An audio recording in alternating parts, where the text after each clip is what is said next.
Good evening, everybody. Welcome. Welcome to the Board of Education regular meeting, November 10th, 2025. Can we have a roll call, please? Here. Here. Here. Here. Here. Here. Here, thank you. Okay, the first item on the agenda is comments from the public. Dr. Davis, do we have any comments from the public? We have no comments from the public this evening. Okay. All right, the next item is written communication. Dr. Davis, do we have any written communication? We have no written communication this evening. All right. Okay, so just like that, we're at our items for information. And the first item is student recognition. All righty, where's Chris Levatino? Oh, He there was he is. here. Chris is Chris is going to come and No, I talk saw it. and recognize our fencing conference championship and boys golf. All right, Chris. Yes. Thank you, Dr. Campbell, and thank you, Board, for giving us the opportunity to celebrate some student-athlete success here tonight. We'll start off talking about fencing. So last winter, an ETHS fencer did something that's never been done before. She became the first ETHS Wildcat to win the Great Lakes/State Championship for any weapon, and she was only a sophomore. Here to tell you more about Lily's incredible season is assistant fencing coach Jacob Novak.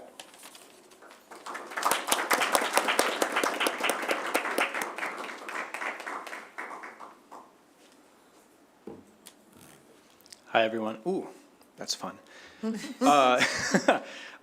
Last year, Lily put together the greatest fencing season for an Evanston fencer ever. In varsity team play, she was nearly perfect, going 27-1, and then helped our women's foil squad finish 4th overall at our team championships. Individually, Lily medaled at every invitational, with each placement being an improvement over the last.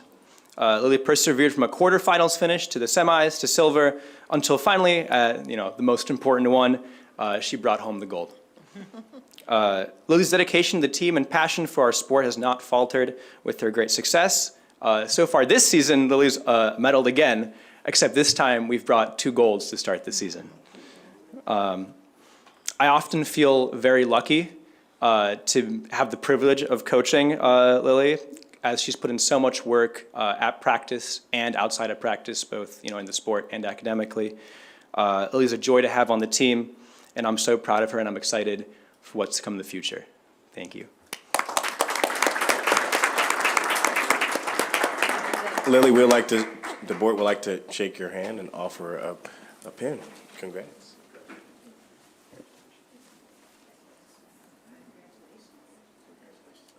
Congratulations, and here's a pen. Good job.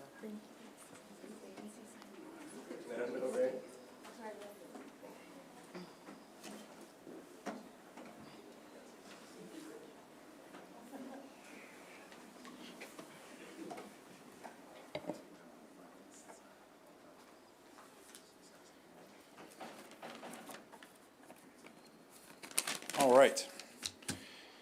And our boys golf team. So in the history of our school, boys golf had only been to the state meet a handful of times. In the last 2 years, they've tied for the lowest team score both years and finished 2nd place in Illinois both years. Last year, Kieran Lowe was the state runner-up as an individual, which is the best performance we ever had as an individual. And this year, younger brother Lester won the state championship as an individual for the first time in ETHS history.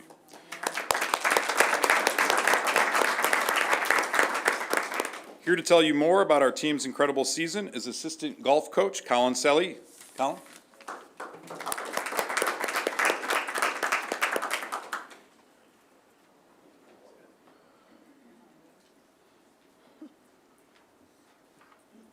Greetings, y'all. My name is Coach Salih, Mr. Salih.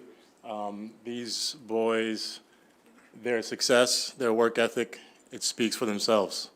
I couldn't be more fortunate to be around a more focused, determined group of young men.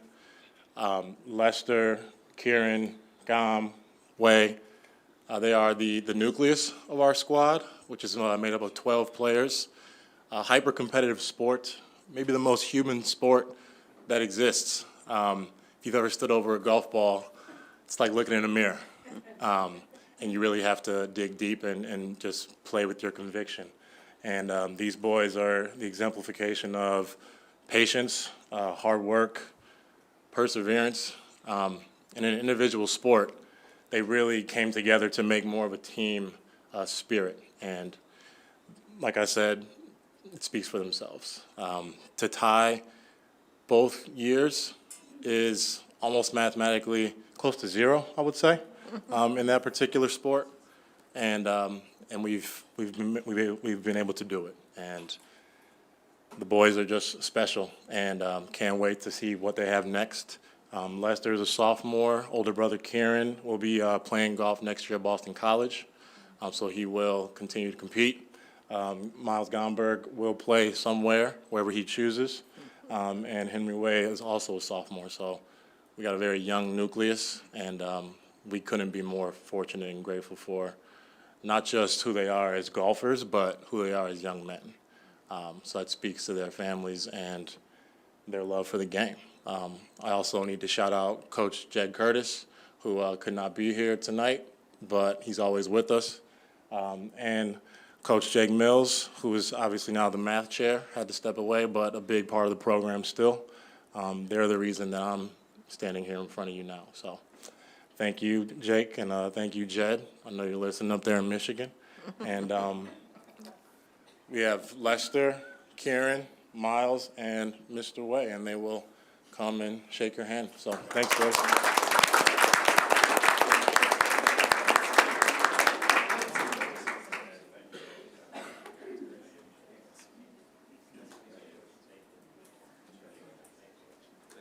Congratulations. Here's your pen. Congratulations. Congratulations. Take that with you. Congratulations.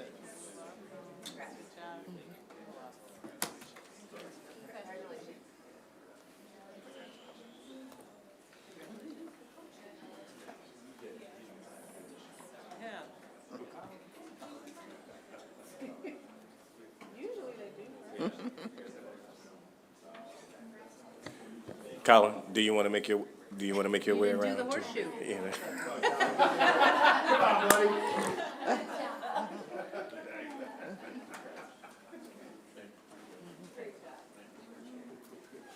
And you even get a pen. Colin is a former ETHS athlete himself.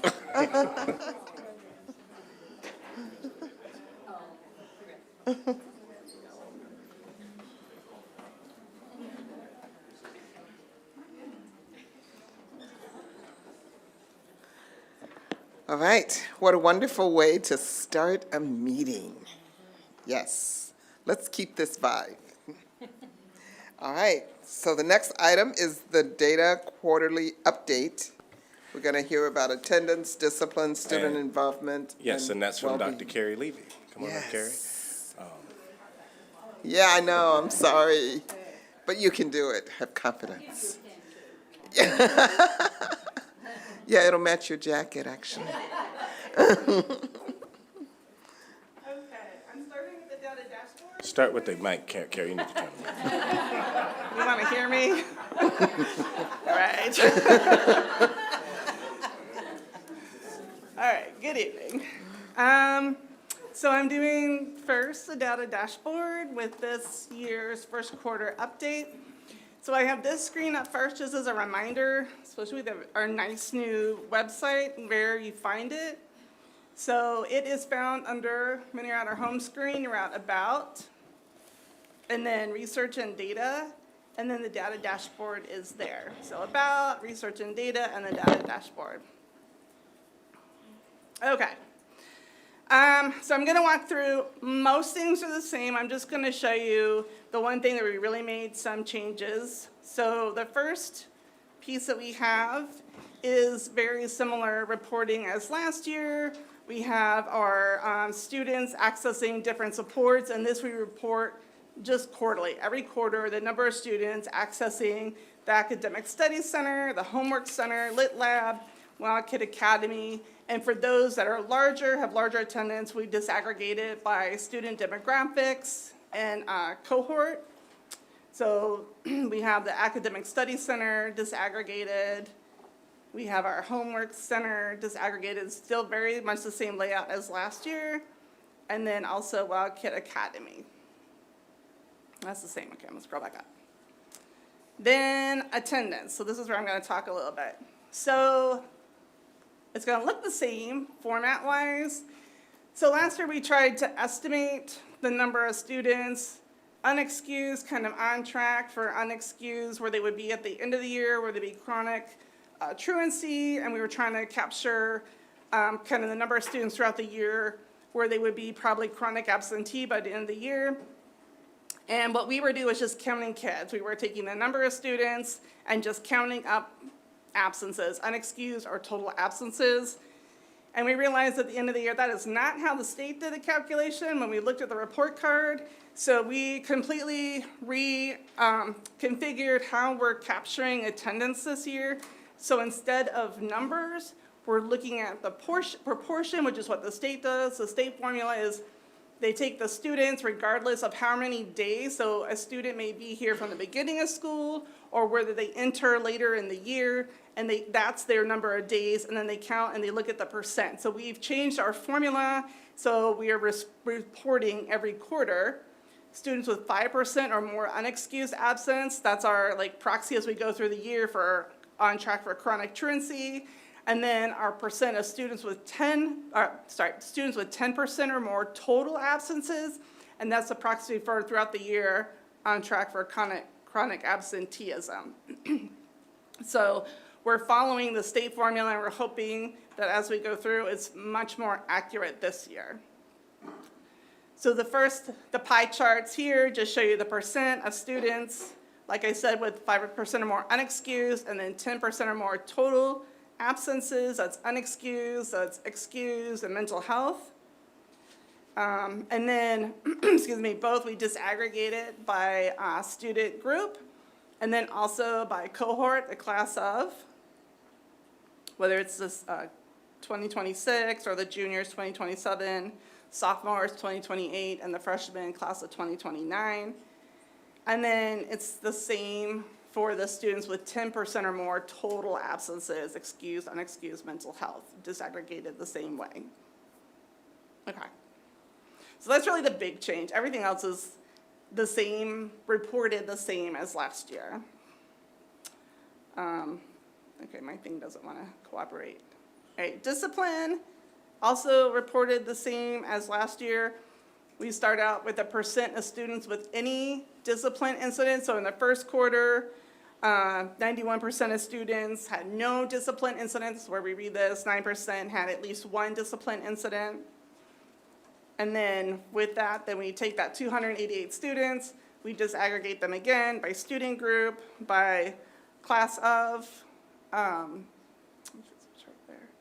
and then just how the discipline actions of those 288 students, all of their discipline actions, how that breaks out. So you see the majority, 53 over half, are conferences, detention, social probation, restricted lunch, and then over here, a small percent, 4% had inside suspension, 3% outside, 4% alternative, and 4% restorative practices. So that's how we reported the discipline last year. And then the last section is also the same. It's two pieces. The first is through our student services data, the total number of universal referrals. And then within those, it's the total number of students. So the 457 students is the first bar. And then of those, the total number of students had social work referrals, so 157 in the first quarter. The total number with AIT referrals, so in the first quarter, 65. And then the total number of 504 plan referrals. And then we also look at students with an IEP, and our special ed department looks at students who are actively engaged in problem solving and intervention around at-risk factors. And so of all of the students with an IEP, 89 are accessing special ed interventions, and 11% are actively involved in problem solving around risk, at-risk factors. And so that's all the data points, same as parallel, except for the attendance as last year's. And then you can also see at the top, you can always reference, so last year's, right, all of the quarters from school year 2025 are up here, and school year 23 data, we have some data from the previous years. And I just lost myself. Any questions? Questions, board? I think that, so I love this, and I think the way to really use it, if you'll kind of demonstrate hovering over some of Yeah. the charts, Make because it one. you get more information when you do that. And that's where you, at least for me, I could spend a lot of time. Yeah, this platform we use, so you can hover, right, Yeah. and it'll highlight whatever you're hovering. So for example, I'm just with the students with 10% or more total absences and 17%, so it'll just call out that, or you can hover around, it'll just call out the data point you want to look at. I think almost all the charts are like that. Well, except for the pie charts. I Yeah. don't think the bar charts do that, just the pie charts. So if you want to Right. see, just isolate like the class of 2026, seeing how the seniors are doing, you can kind of go around and sort of highlight those.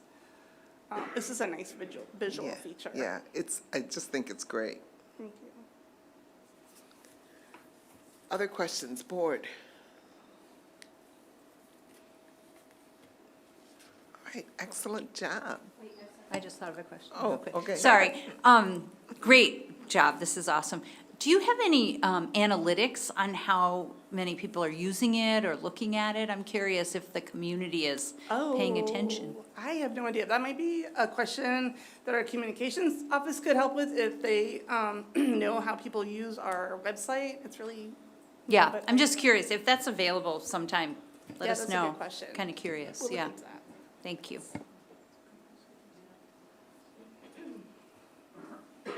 Yeah, that would be good to know. All right. Thank you, thank you, thank you. You staying? All right, don't go anywhere. Okay, now we are at the opening of school report. I'm back. You're different hat. Matt. Okay, this one is short and sweet. It's our annual enrollment report. It's our official enrollment as of September 30th every year. And I just have a few slides, the big picture highlights. So this year, our total school enrollment is 3,570.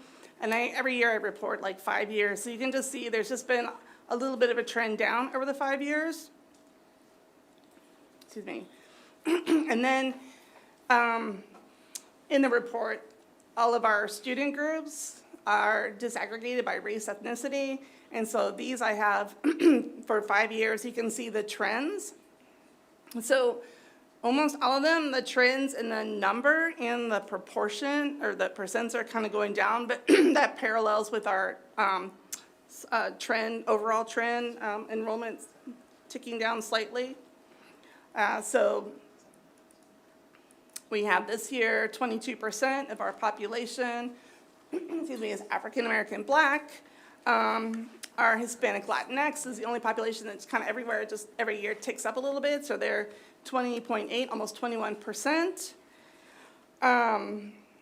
Our students who identify as white are 44%, 43.8, and students right now who are 2 or more races are 7.4%. But those are just ones that I highlighted. And then our enrollment in the special ed department. This is for Building 1, which is main campus, all school, and day school enrollments. And so this year it's 407 students at those at our main campus and day school. It's more when you include off campus. those are just the main highlights from the report that I pulled out. The ones I usually mention, so.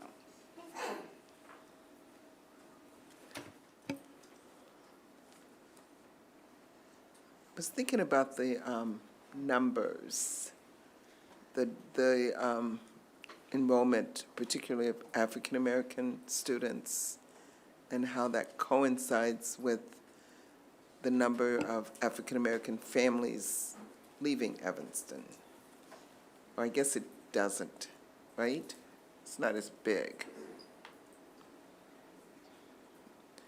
I've been looking at some of the data from the city. I mean, the continued decline definitely supports What's happening in the city? what's happening in the city.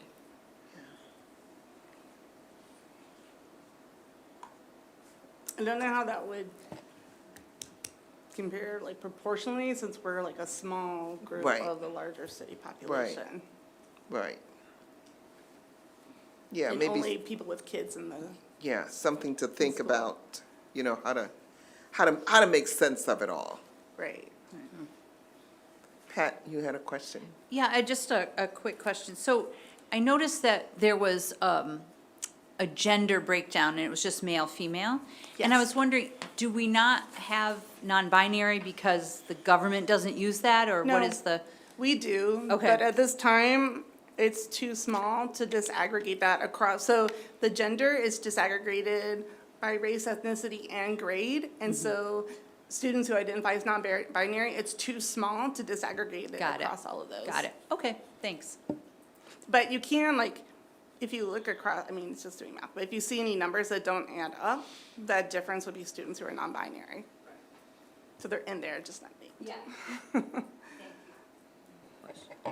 Okay, I think Leah's Okay, lights go up. ahead. Oh, I should go? Two questions. One, I think, is a question for later, but I'll just ask to confirm. For special education students off-campus attending private and public facilities, there was like a really significant jump from 79 to 94 this year. And I was wondering if we had any idea what was behind the increase, and I'm wondering if that's something that maybe special education is gonna talk about anyway? Yeah, and I can talk about that later. Yeah, okay, that's what I figured, so I just wanted to like get it out there before I forgot. And then the other question I had was, does this mean anything?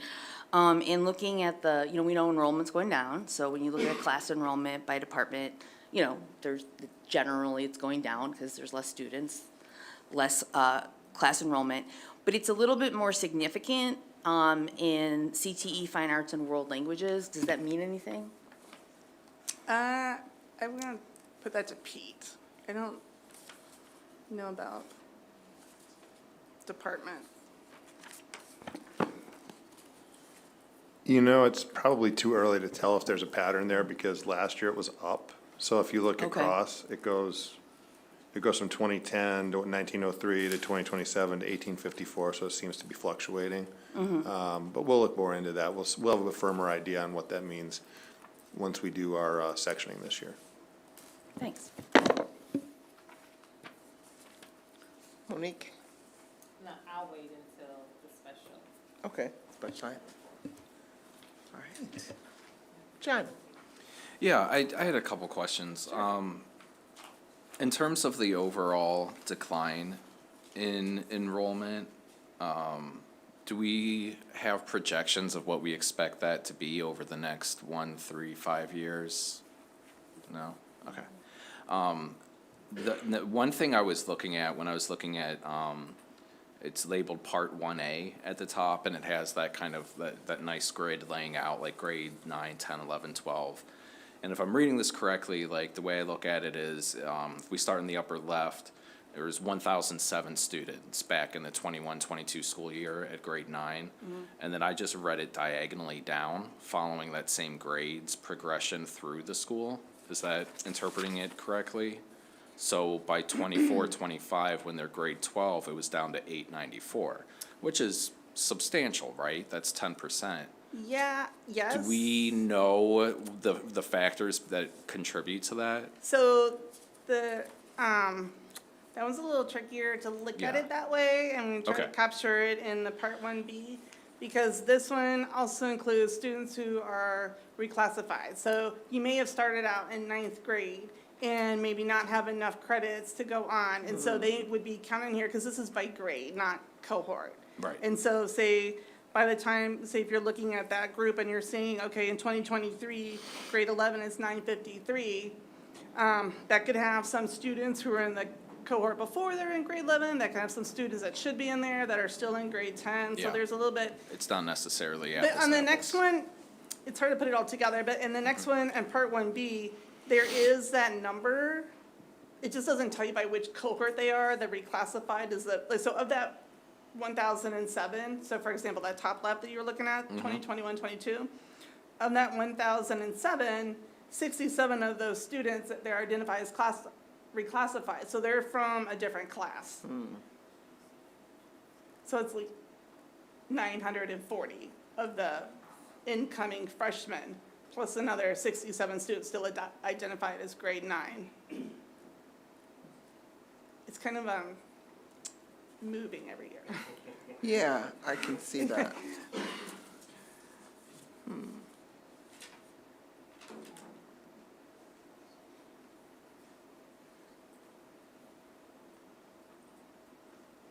Do you know, I know it's not in, or at least I don't think it was in this, but do we know how our grade 9 enrollment numbers compare to District 65 eighth grade graduate numbers? Like, do we see a big jump or Never looked at it like that, no. no? They're like two different. Sure, but just from the concept of like where are our students coming from, right? But I recall, and I don't know exactly where, but in the report, it said most of the kids who leave 65 come back to ETHS. I remember reading that, so I don't know where though.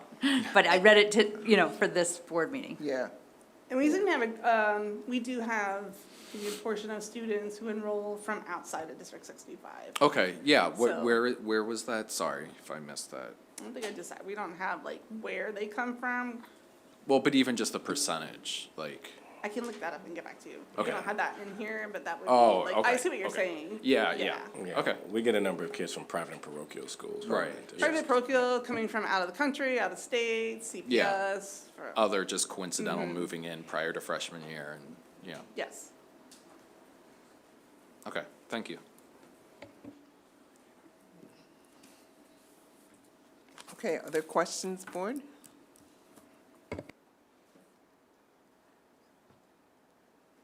Thank you for getting that information to John, and I'd be interested in that as well. Okay, our next report is the year in review, and Dr. Bavis is going to join you. So we've got a crew of folks. Dr. Levy's going to stay. And we have Dr. Bavis, Dr. Levizo, and Dr. Robinson, and Amy Verbrick, all coming to really talk about the comprehensive data from last school year. And moving forward for this school year, you all will see us kind of talk a little bit more in real time about those quarterly reports and how we're handling discipline, how we're handling attendance, and how we're handling some of the other data points that Carrie highlighted tonight in the quarterly review. But this will be the last time, right, that you will see last year's data. So, okay, we're talking about last school year, 24-25, okay? All right. Dr. Bavis, I believe you're taking it away. Oh, Carrie, you're starting? I'll start. Alrighty. So, like Dr. Campbell has, we have a whole new report. We've incorporated probably about 5 other board reports that you get throughout the year. So in addition to when I would come to you with this annual report, we've got here the discipline report, the school involvement report, literacy and numeracy, post-high school report, so and then excited. one more that I know I'm forgetting, well-being. So those are all now, in here we have them in sections to kind of create like one big picture of the year. And so how all of these areas connect, right? So how does academic and attendance and the discipline connect with all the wraparound services? So the way this is laid out is trying to think about sort of how you go through the year, right? So the start of the year, we have our literacy and numeracy report, freshmen on track, and that's sort of like the new students, the incoming freshmen, where are they starting? And then we have throughout the year engagement and academics. So engagement goes through how are they doing with attendance, well-being, their school involvement, discipline, and then the academic piece is advanced coursework, GPA for the, the end of the class of 2026, right, where they ended with their final GPA. And then we shift over to future focus. And so where are they planning for their future, right? Post-high school career exploration, graduation rates, and we keep an eye on post-secondary enrollment. So we have, all of my colleagues are going to talk about this. We have some takeaways, some areas of success, and areas of highlights for opportunity and improvement. So one area of success is our freshmen on track, especially increase for our students with an IEP. Our sense of belonging, we do a sense of belonging survey. We've talked about that yearly. So we have a highest rates of students feeling belonging and that their teachers care about them as a person. Our school involvement, we've had an increase in participation, particularly in student activities and clubs last year. Our advanced coursework that Pete will talk about, where we talk about an increase in dual credit enrollment, more students taking AP exams and earning a 3 or higher. And then our post-high school career exploration, where we have higher attendance of our business partners, MEAC business partners, and IKIT job shadow and internship partners at the Career and Aviation Fair, and then an increase in the number of students earning industry credentials. And then my colleagues will also talk about areas for improvement that we're highlighting. So numeracy, we've seen an increase in pre-algebra and 1 algebra enrollments, which highlights our need for more support for foundational math skills. Our attendance, we've seen kind of a lower average attendance rate across all student groups, and that's been a trend over the past couple of years. Discipline, we've seen an increase last year in the number of students receiving discipline incidents and total number of incidents. And then I'll talk about what the ranking in the ISB racial disproportionality and exclusionary discipline means. And then our graduation rates, although overall we've seen kind of a trend up, we'll talk about our grades for our students with an IEP last year, which was lower for the 4-year grad rates. Right now I'm going to turn it over to Pete. All right, so ETHS is committed to meeting students where they are and developing them over time while they're here at ETHS. The first few slides we're going to go through are going to provide a sketch of how students are doing entering the high school. Okay. So the first is reading. Go back, there you go. The data in grade 9 reading proficiency demonstrates that the percentage of incoming freshmen demonstrating an instructional reading at or above 8th grade has increased to 65%, the greatest gains seen among Hispanic Latino students. We see a flattening or a slight downturn in terms of our African American Black students. The bottom line with this slide, the takeaway, is that literacy continues to be a priority for incoming 9th graders. And I have really good news on this in terms of if you've been on the board for a while, you know that when we would do these joint board meetings, we would talk about getting the data to align and to talk. I'm happy to report that beginning this year, our foundation, District 65, is administering the STAR Reading Assessment to its students.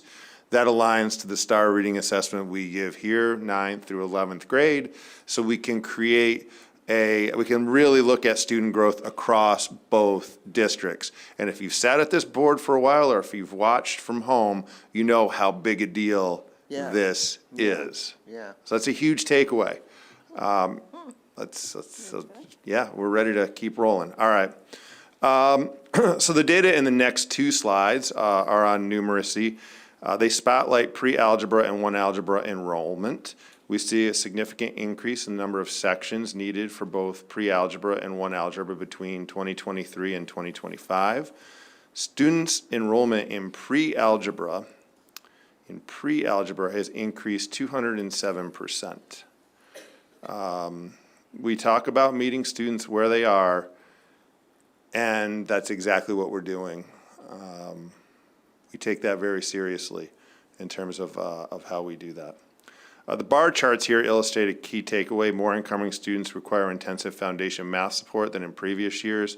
The practical outcomes of these findings is that we must allocate additional resources to support foundational math skills to ensure that students are prepared for the math pathway. In response to this data, we introduced several interventions, more co-taught courses. Each section of one algebra is co-taught by 2 teachers who provide additional one-on-one support to students that students need in the classroom. And those classes are cohorted in about 18. So it's 18, 2 teachers. So it's a 1-to-9 ratio in those math classes, in the algebra classes. Teachers also identified and made changes in the curriculum that are being implemented this year. And it's also important to note that one algebra teachers have also partnered with our social emotional learning coach to integrate social emotional learning into the curriculum and create activities that build a growth mindset and normalize productive struggle. This is really important because most of the students in one algebra are taking it for a second time and have internalized all sorts of negative feelings around mathematics. So we were very proactive in getting our coach to work over the summer with our teachers and continues to work with our one algebra teachers so that we can have a better experience for our students and hopefully better academic outcomes. All right, freshmen on track. Being ready to graduate in 4 years means getting off to a solid freshman year. Freshmen who are considered on track for 4-year graduation are students who have completed 10 semester credits and have earned no more than 1 semester F in an English, math, science, or history course. These are referred to as core courses by the state. I always bristle at that. I think that's an antiquated term. That's why I'm just going to say English, math, science, and history. We've seen a steady increase in freshmen on track over the last 3 years. But there's a big piece of news here, and that's what I'm going to let Amy talk about on the next slide. Thank you. We're happy to report that 85% of students with an IEP in the class of 2028 were on track for the 4-year graduation marker. And this is the highest on-track rate that we've seen since before school year 2023. So much to celebrate there. It is very much a direct result of some work from our special education administrative team in supporting and guiding our freshman IEP team and IEP coordinators in a tiered intervention process that is monitored weekly, monthly, quarterly, very systematically, so that we could really follow individual students, cohorts of students, and provide those tiered interventions. So I'm really proud of the work of our department related to this statistic. So Amy, what you're saying is that on-track number for students with IEPs, that didn't just happen. It wasn't random. It was not random. Thank you. That's good news, really good news.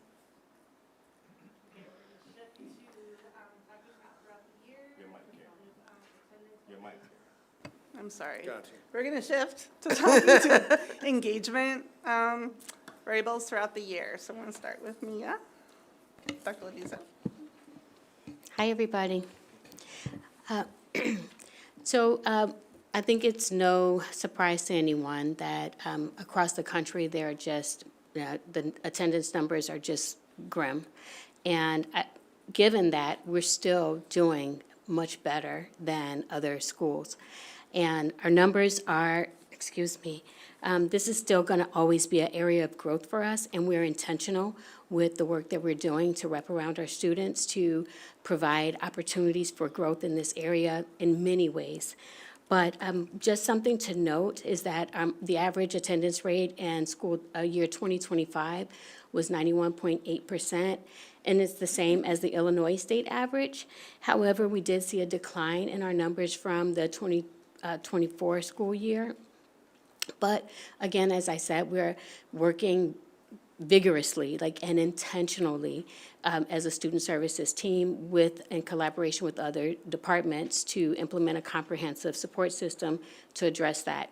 That's not limited to our SST teams, our academic intervention team. We have repurposed some of the work that they're doing to broaden some of their caseloads to include some of our students who are truant, and primarily those who are in-school truants. We are also doing, and I had to write my notes because we're doing a lot, but I wanted to make sure that we captured that. But we're also partnering with our student advocates that are on site from North Cook.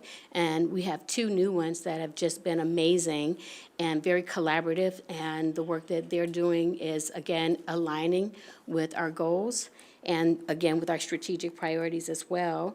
And we also started taking advantage of the attendance liaison program with North Cook as well, where we're referring students who've had, and they have to meet a certain criteria, but if they have 10 unexcused absences or days out, that, and we've done everything we could in terms of our truancy officer and residency team going and doing home visits with social workers, counselors.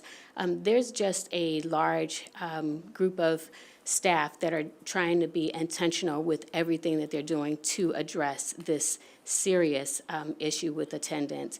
And while it may look like the numbers are good for somebody else looking in whose numbers may be lower in other districts, we know that when you're not a body in the seat, that they're missing instruction, which ultimately leads to freshmen being off track.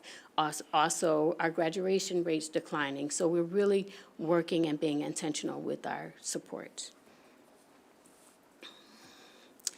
So when we talk about well-being, you know, it's not limited to just social emotional wellness.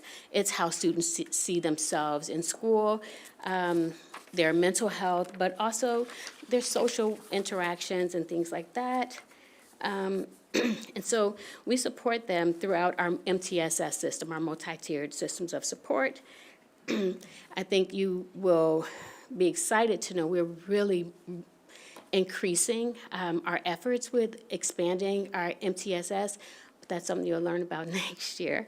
But it's really good because once it has an impact this year, we are very hopeful that we'll see a decline in the number of students that are showing up in our numbers in terms of our suicidal ideation, suicide risk assessments, social work referrals.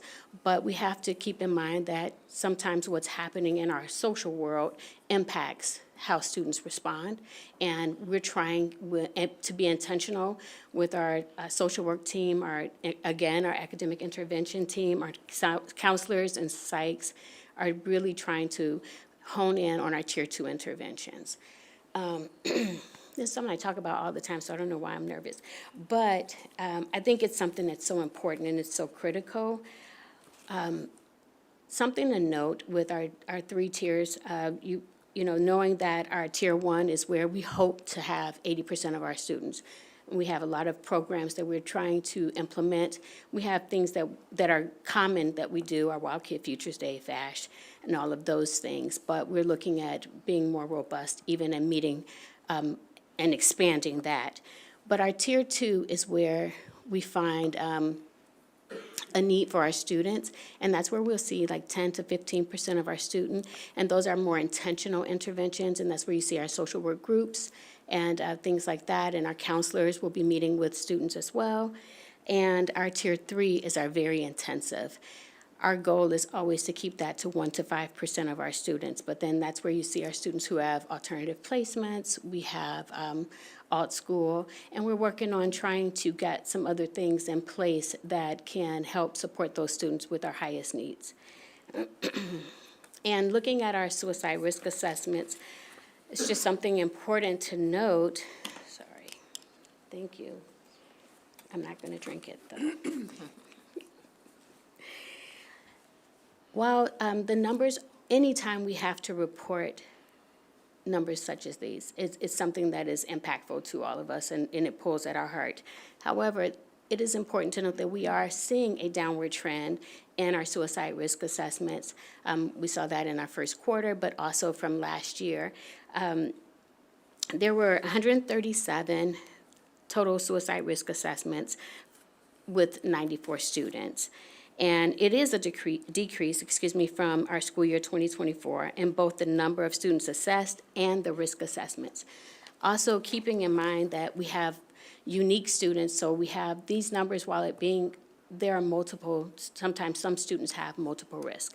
That's when we look at more intensive interventions to support those students. We're looking at partnering, and we have started getting into, ISB has required a mental health screener, a universal mental health screener, so we're looking and doing research right now to secure that and implement that for next year, 2026, meaning January, so that we can start trying to catch students early, making sure that students have a post-high school plan, and all of those things that may have impacts, because we're doing a little bit more research and being more intentional with that. Okay, on the sense of belonging data, so we've been surveying students for several years about their sense of belonging, asking them if they, how much they feel they belong, how confident do they feel, how much do they feel their teachers care about them as a person. And so this year, we've seen the highest, last year, April 2025, we saw the highest percent of students reporting that they felt like they belong at ETHS, they felt capable and confident, they felt their teachers care about them, and that their teachers help them. And so we know there are differences across the student groups. Every student group had an increase from the year before. And it was not just a small increase, these were pretty big differences. And this data also triangulate with some other data we saw throughout the year around this area.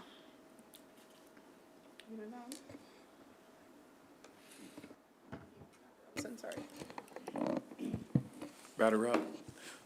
First, I just want to give a shout out to my team, the dean's office. Three of them are here today. Shout out to Vanessa Stepney, Tish Hinkle, who's not here watching from afar, Pedro Soriano, and Tamel Moore.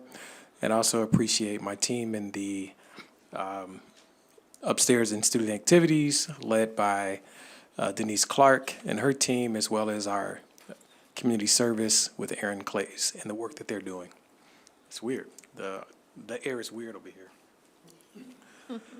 So there's no mistake that we, and the district goal is to have all of our students participate in at least one extracurricular activity, including athletics, student activities, and club. I'm happy to report that our students, there was an increase from 46 to 56%.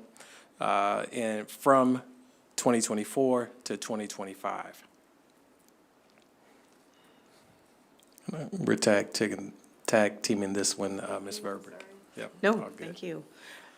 For students with IEPs, we see a steady number of students who are participating in extracurricular activities. We certainly would like to see this number increase over time, but an additional shout out to Student Activities Department. Special Education has been working very directly with the Student Activities leadership to identify those students who are seeking extracurricular activities and participation in clubs, and then also identifying the supports that they need. So whether or not that's paraprofessional support or transportation, so working to collaborate on that so that we can increase student involvement. And although we celebrate the increase in participation in student involvement, we certainly don't want to celebrate the increase in the number of students who received an incident for discipline. This particular chart, you can see the one positive here is at least 40, half of our students, 49% of the students who did have or need some corrective behavior, it was kind of a one and done. Typically these are our freshman students. They come in, welcome to high school, something happens, okay, I'm done, I'm sorry, and we move on, and those students continue to have a great experience. The orange indicates students with 2 to 5 incidents, 2 to 5 incidents. And again, that's a little more than a third. So when you're talking about students feeling like they belong, they now have an opportunity to have a relationship with more adults in the building, their SST team, and deans who are looking to support and provide more supports for them to get better. And again, that I think is a win. A significant amount of students between 0 and 10 and 5 incidents. Now, the concerning piece, and I think we all know this, each year we're always worried about or trying to support that very small percentage of students. And that's the same, and it reflects here as well. 7% of students have 11 or more. And those incidents are typically a numerous number of incidents.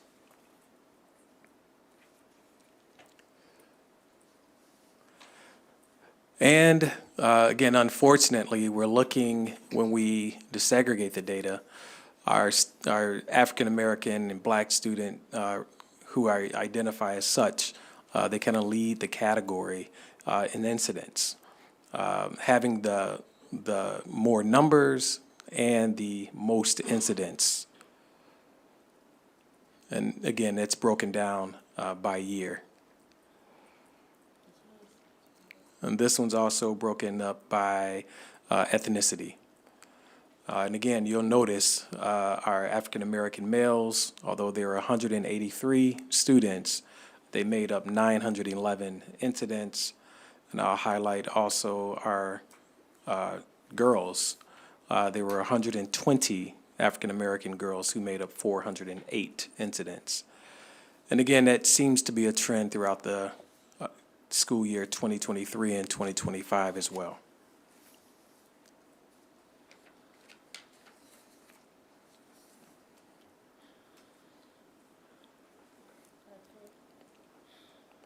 This is the group. I thought maybe.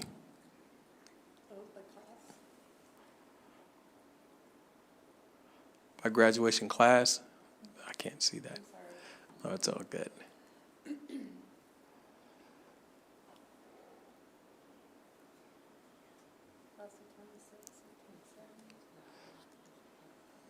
Class of 25 and 26. Class of 26 and 27, there's a definite trend throughout the years. We kind of knew this coming in. Every time we articulate with students who are coming in, sometimes there's a trend of students needing more success. And this definitely mirrors that constant from year after year with the same classes. It's good to see the decrease, but it's also interesting, I think, for us to see that the same band of students throughout the years were consistent with the number of incidents that they had.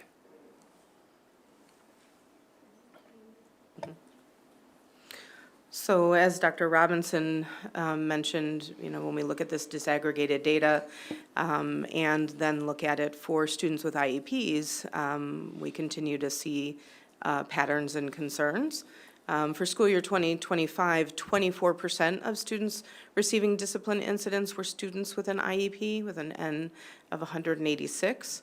And the unique number of students receiving discipline increased from school year 2023.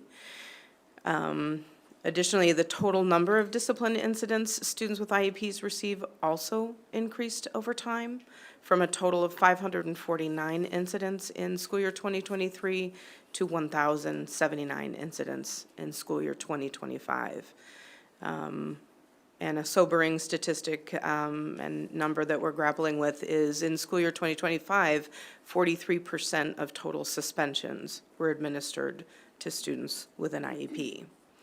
And so, there's a lot for us to dig into here. And from the previous charts, we certainly are looking at the intersection of students with IEPs and the other disaggregated groups, right? So the intersection with race, with gender, with class of, with EM status, with free and reduced lunch.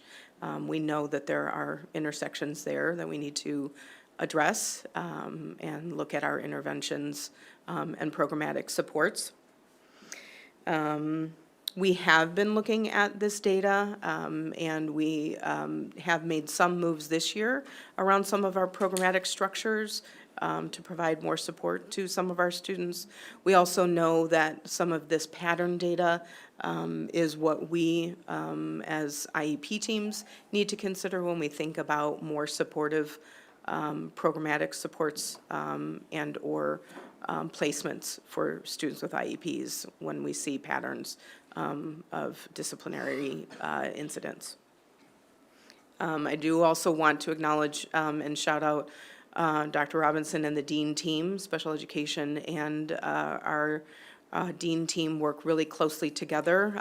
We have regular meetings where we review students and identify ways in which we can problem solve, engage team members, grade level team, other resources around student needs. So that work is ongoing and critical to our success in meeting, responding to student concerns.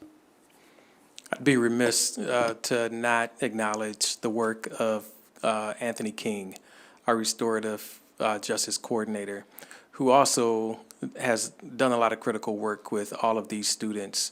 And I can't imagine the numbers that may exist without his support.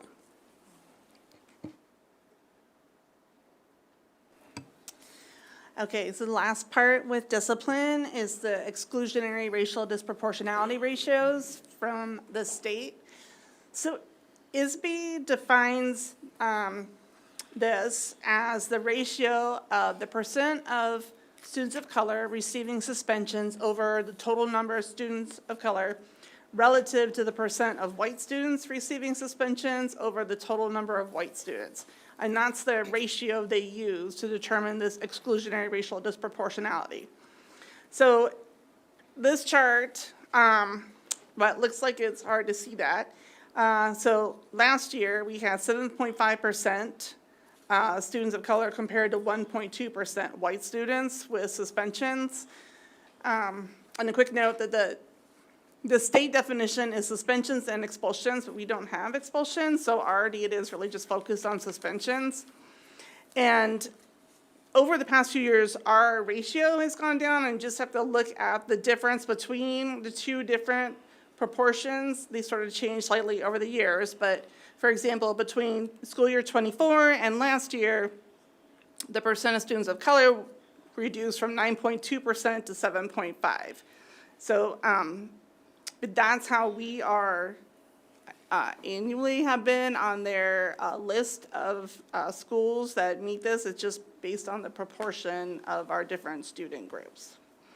But the data underscores with the work that Dr. Robinson and his team has been talking about, underscoring the need for a continued focus on targeted interventions and restorative approaches. Okay, now we're going to shift over to Pete with our academic experience data. All right, the first slide here is a cumulative unweighted and weighted GPA by student group. I think GPA is an interesting thing to look at. Actually, it's a comprehensive performance indicator that captures a lot of different things. It goes well beyond a single test score, and it goes well beyond a single grade in a single class.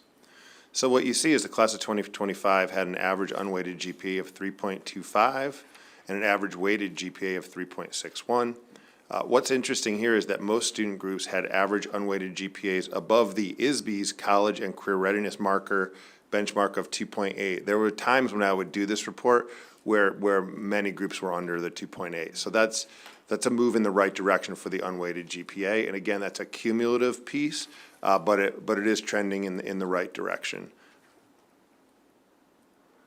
Next, okay, so I want to take a minute and just let y'all take this slide in. Our district goal 1 calls for the elimination of the predictability of academic achievement based on race. This slide is concrete evidence of our work in this area over years. Our work with detracking, our work with Pathway to Honors, our work with advanced placement, our work with Project Lead the Way, our expansion of dual credit, to the point where we now have 99% of the class of 2025 took AP, Project Lead the Way, dual credit, or honors, which is incredible. I just want us to just acknowledge that. That is amazing. There are folks behind me who did a lot of that work. Dale Beth is here. They've done a lot of this work over the years, but this is the work of an entire school. This is the work of an entire group of dedicated folks that goes back to my beginning of my tenure here at ETHS and well before I ever got here. So I just want to point that out. It's pretty amazing. And then when you pull back and you say, okay, that's great, Pete, but you have honors in there. What if it's just AP, Project Lead the Way, dual credit? That's 89% of the class. 89% of that graduating class, that class of 2025, were able to do that. Those are early college courses. So 89% of the class of 2025 took at least one early college course. And overall, the number of students taking dual credit courses has more than doubled. We had 488 students in 2025 compared to 179 in 2023. I just want to point out, back in 2023, we thought 179 was a pretty good number. But we've really done a lot to expand that. We've expanded our dual credit partners. We've expanded our work with Oakton. We've partnered now with Harper, and we also have a partnership with Lake Forest. So again, I just want to just take a moment, enjoy that slide. There's a lot of work went into that. We'll get back to reality in a minute. We'll get back to some other stuff, serious work. But I think taking a minute to highlight that is important. Students earning scores of 3 or higher on AP exams in school year 2025. 1,207 students took at least one AP class. 85% of those test takers earned a 3 or higher on at least one exam. 62% earned a score of 4 or higher on at least one exam. The number and percentage of students earning a 3 or higher on at least one AP exam has increased every year for all student groups between 2023 and 2025. Last year, we had over 1,000 scores of a 3 or higher. There was a time we didn't have 1,000 tests. We had 1,000 scores of 3 or higher. It's pretty amazing. But again, that didn't happen overnight. That was a lot of work. And our pre-calc class, our AP pre-calc class, is a real game changer in terms of AP exposure, AP experience, scores of 3 or higher, and we continue to expand on that success. It's pretty impressive.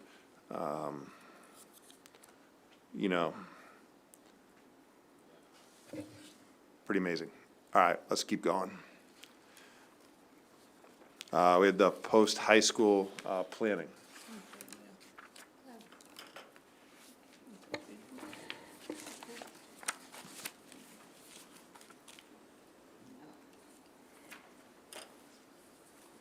Okay. In addition to all the work that's done with our counseling team and when we had College and Career Services supporting student services efforts, we last year had a career and aviation fair where 750 students attended the career fair. And again, it spoke to, I think, what Dr. Levy spoke about with our MEAC business partners. And we had 29 iKit job shadow and internship programs. This is all feeding with our goals with having not only college going, but also career pathways as well. And this is continuing because we did something really amazing this school year as well that you'll learn more about. But we had an amazing college and career fair, which was part of our Wild Kid Futures Day. Again, another universal intervention for our Tier 1 and all students had access to.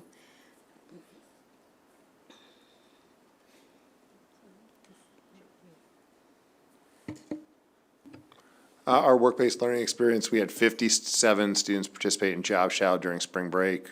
We offer iKit Job Shadow over spring break. 57 students participated in that. And you see the breakdown on the right-hand side. Health Sciences was our leading Job Shadow at 27, followed by Manufacturing, Agriculture, Human Public Service Relations, Arts and Communication, and Financial and Business Services. We had 80 students participate in our summer iKit internship.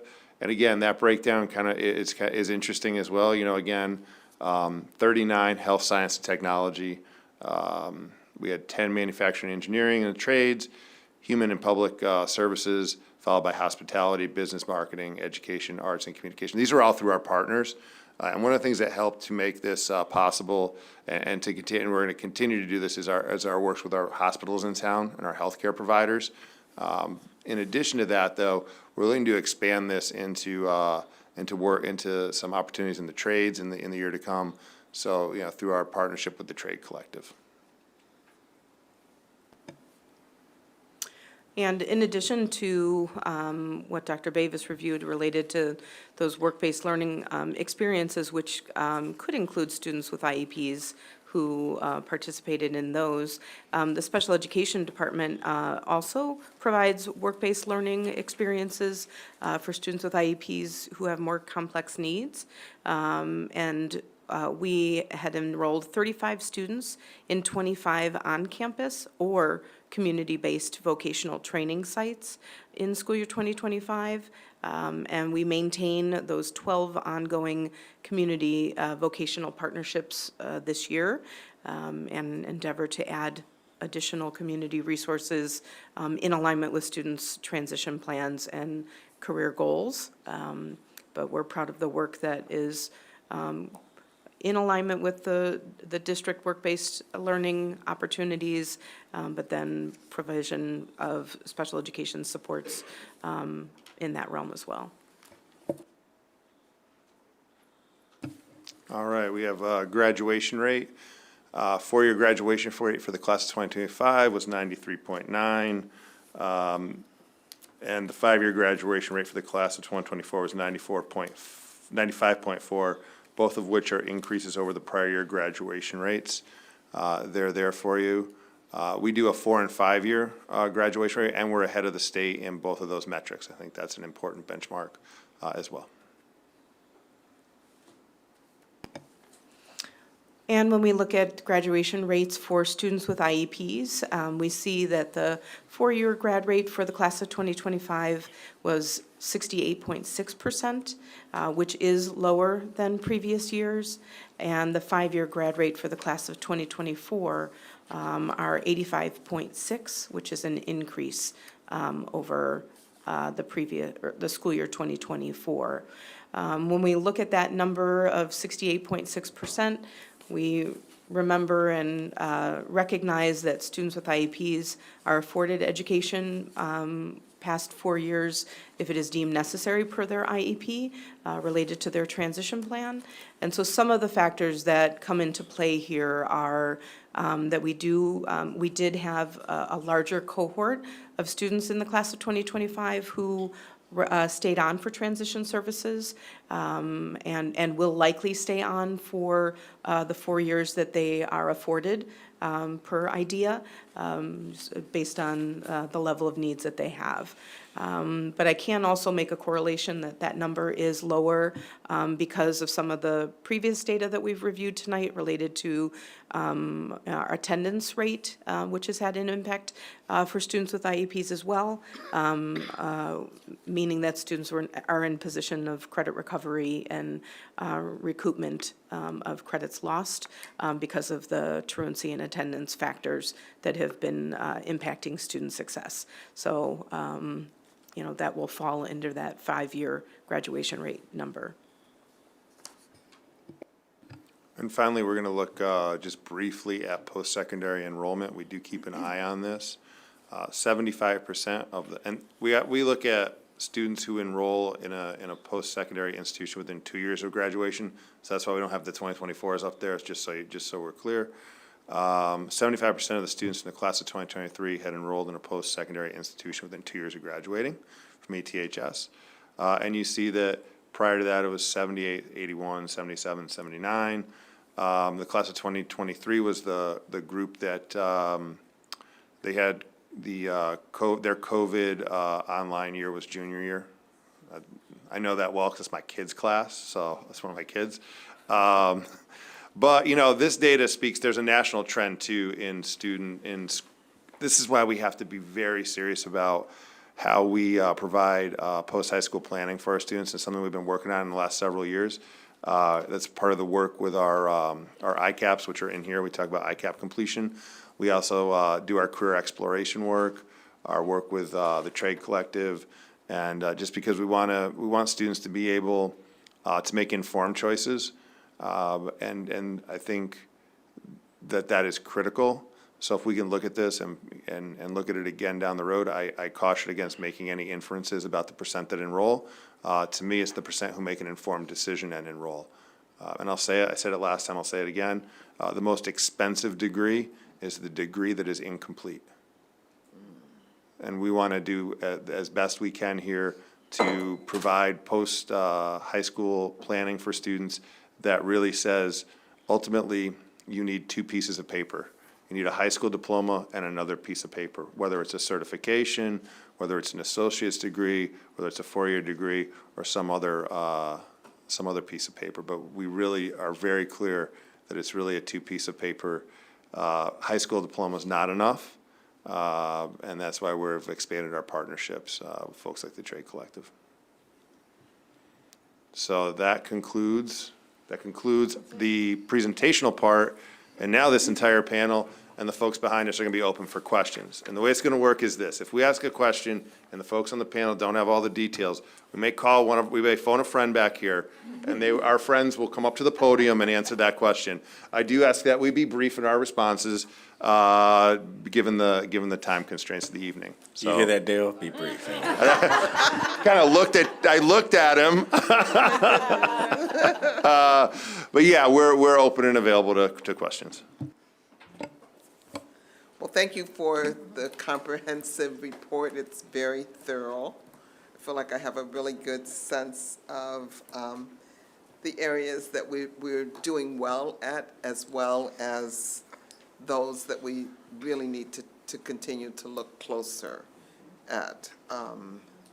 It's clear to me, as in every year, no matter what kind of data we're looking at, that we have to really continue to consider race.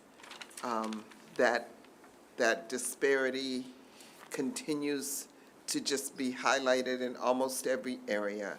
And so when we look at things like, or areas such as discipline and suspensions, it just jumps right out to me. And I know that you said that there's this intersection between race and students with IEPs, and I totally understand, I get that. So I don't want to just pick on you about the IEPs, but those numbers are alarming. And as well as we're doing in some of the other areas, and I know we have a goal for our academic measures, I am still very concerned about discipline and suspension. Those are the two areas that really just jump out at me. So those are just some of my thoughts as I look at this. I could almost, I had trouble even, I wanted to stop. I wanted to stop, but we were going, but I wanted to stop and start just talking about it once we were there. But anyway, those are my thoughts. I'm sure other board members have thoughts. John? So I wanted to go back to discipline also. So when we were going through it, one of the things that we were talking about was 71% of students feel that they belong, and 77% of students participate in at least one extracurricular. Is there any, and that just got me thinking, because I think that's coincidental, right? But it got me thinking do we have any data cross-referencing students receiving discipline and whether or not they participate in extracurriculars?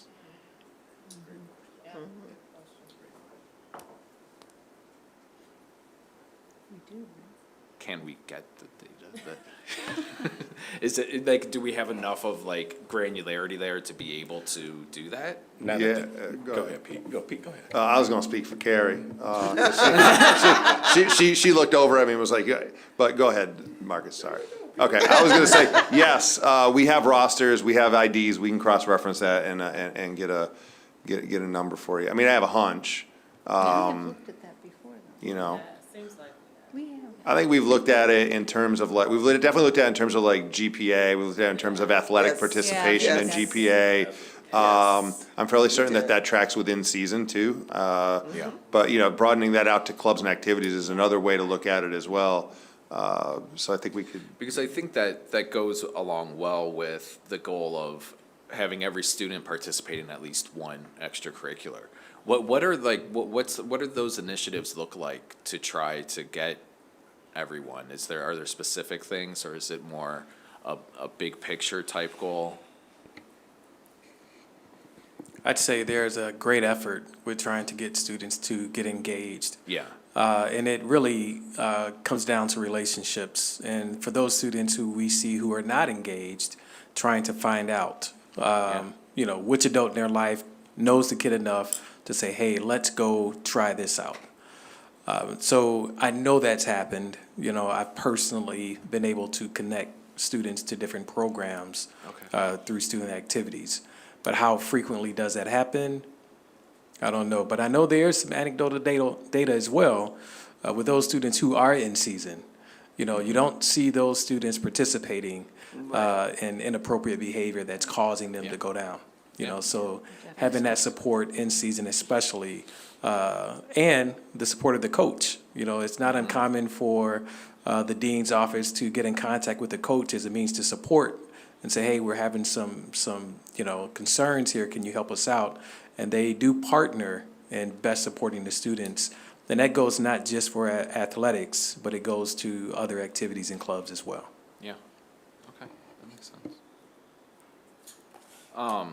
This is going back, so in my PDF, it was page 35, but the overall incident percentage, and I want to look at that 7% of the 11-plus incidents.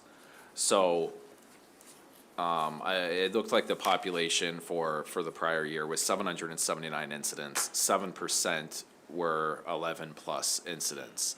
So the way I interpreted that was just out of the total number of students that represented the 779, 7% were in that 11-plus category. In terms of like how many raw incidents, like how much did that 11-plus cohort were they responsible for? I'm kind of fumbling through my words, but No, your like, question is very was that clear. I like, get it. was that like half of the 779 were those 11-plus students? Was it a quarter of those? Does that make sense? Yeah. Yeah.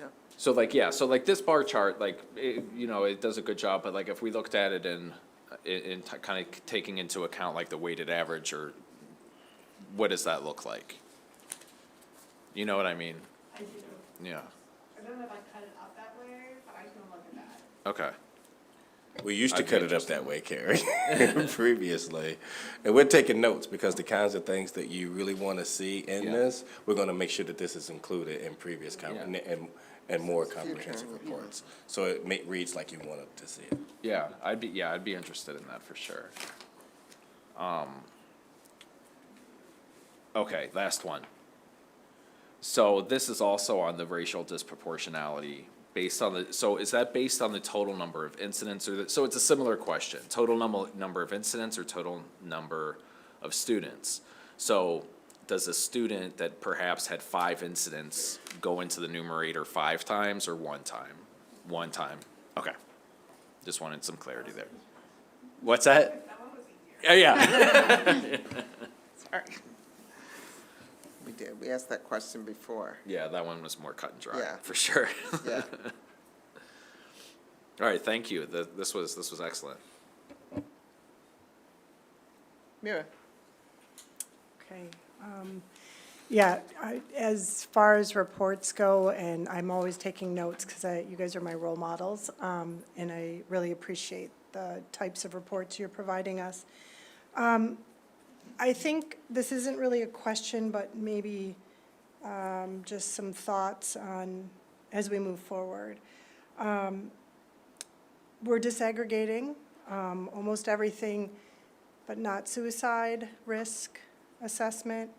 And you said you had the numbers, or excuse me, the disaggregated data for student belonging and well-being, but kind of chose to keep it in the aggregate?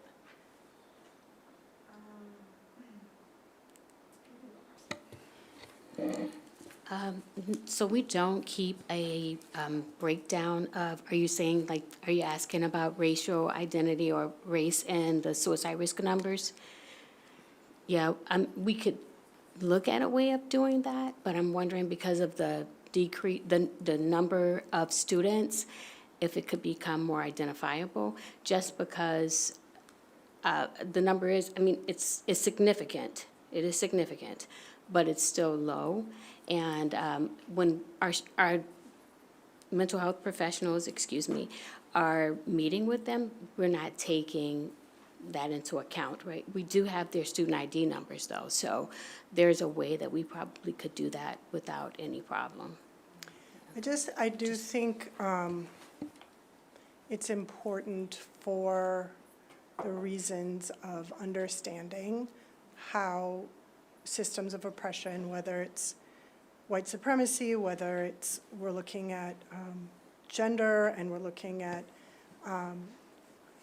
toxic masculinity, all these various and complex systems, and I think so, it's so important to understand how that also impacts all of our different students within, especially as we're talking about race.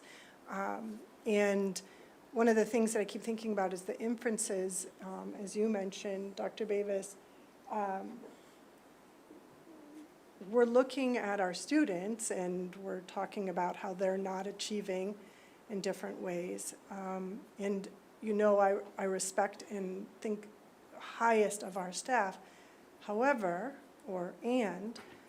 I think about, well, so what is the inference then when we're constantly looking at our students, especially of color, who are not, the opportunity, or we'll say the risk ratios are higher when you're in our building, as you pointed out, Carrie, around suspensions. If you are Black in our building, you're approximately 7 times more likely to be suspended than a white student, I think is what that data pointed out. And so then I think about our adult responsibility, and I just wish, and I know this is like anti almost every school district in the country, that we were able to have staff data too. You talked about the program and what the things that we're doing for our kids to help them. And that's what I'm not talking about, like putting negative necessarily staff data, but what are the ways and those pieces that we're taking care of our kids so that we can see it? And you said this too, Dr. Robinson. Some of the things that we're doing are really helping. I believe you talked about Mr. King and his work. And so I'd love to just, I don't know, we're doing something so revolutionary with our data already, but understand the complex kind of systems around our kids that are helping them so that we can not just see these isolated, these are all of our students who are getting Fs or Ds, or these are our students and they're Black, or these are the kids who are, if it's a suicide and they're white, or whatever the impact is. Let's understand some of that adult data around our kids to maybe understand how complex this is. I've gone all over the place with that, but I hope it's not really a question, but kind of just a thought. And I'm curious what your reactions are to that. I would say what comes to me right away is how do we capture the touch points of our staff with being preventers of incidents. I can't tell you how many times students go to adults, trusted adults, before something happens or report something before it happens. So again, it goes back to the relationship piece, the authentic relationship piece that our staff have with students. And that's where the rubber meets the road, because I just wish we were able to qualify that. Do you think, though, that in that belonging data, where kids do report they have one or more staff, that we could do some triangulation with the kids? I mean, maybe you can't present it, maybe the numbers are too sensitive, but there's going to be a group that say, no, they don't. And then we're going to see kids who are getting suspended more or in more trouble, or maybe that same group doesn't have the sports or the club, but I just feel like to your point, that seems like we do have that data then. And I think what you'll also see are the students who are needing the most support are getting so much support. I don't want that to go unnoticed. You know, these are students who are being supported and talked about weekly, in some cases, daily. So we know who the students are, and I really credit our staff with how creative and, you know, with how they are supporting students, the out-of-the-box thinking, something that's, you know, super prescriptive with what could work for that particular kid. So again, I don't want the data to be lost with the work on the other side that our staff is doing, and I really appreciate their efforts. Disappointed you asked about the sense of belonging. I had done a whole other report on the sense of belonging data, and it was all disaggregated and then much more robust. So next time I can think about bringing more of that in, or maybe adding more of an appendix. I remember we've talked a lot about how to even ask the question about, of students. Do you feel you belong? Do you feel that you're connected to an adult? What does that mean to students? And I know that there's some complexity to that piece as well. And in terms of what staff is doing, I'm sure that there's so much staff does on a regular basis for our students that's not captured. I know that is, just because I know the people who work here and how much they care and their commitment to these students. So it's, this is really difficult because as much as we talk about these students, they all have a specific story. And so there is no one size fits all. So that's what makes this so challenging. Doesn't mean we're not going to try and keep working at this. I know that Pat, You want to go, Mark? No, I just say something. okay. Can I- yeah. Thank you. So I just want to pick up for a second on the discipline. Mira, I think, did a really good job of talking about the data.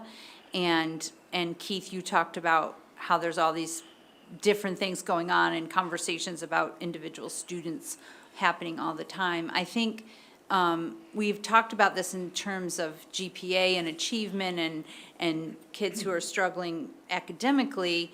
But I think in the area of discipline, this connection to their sense of belonging and their engagement in the school is really important.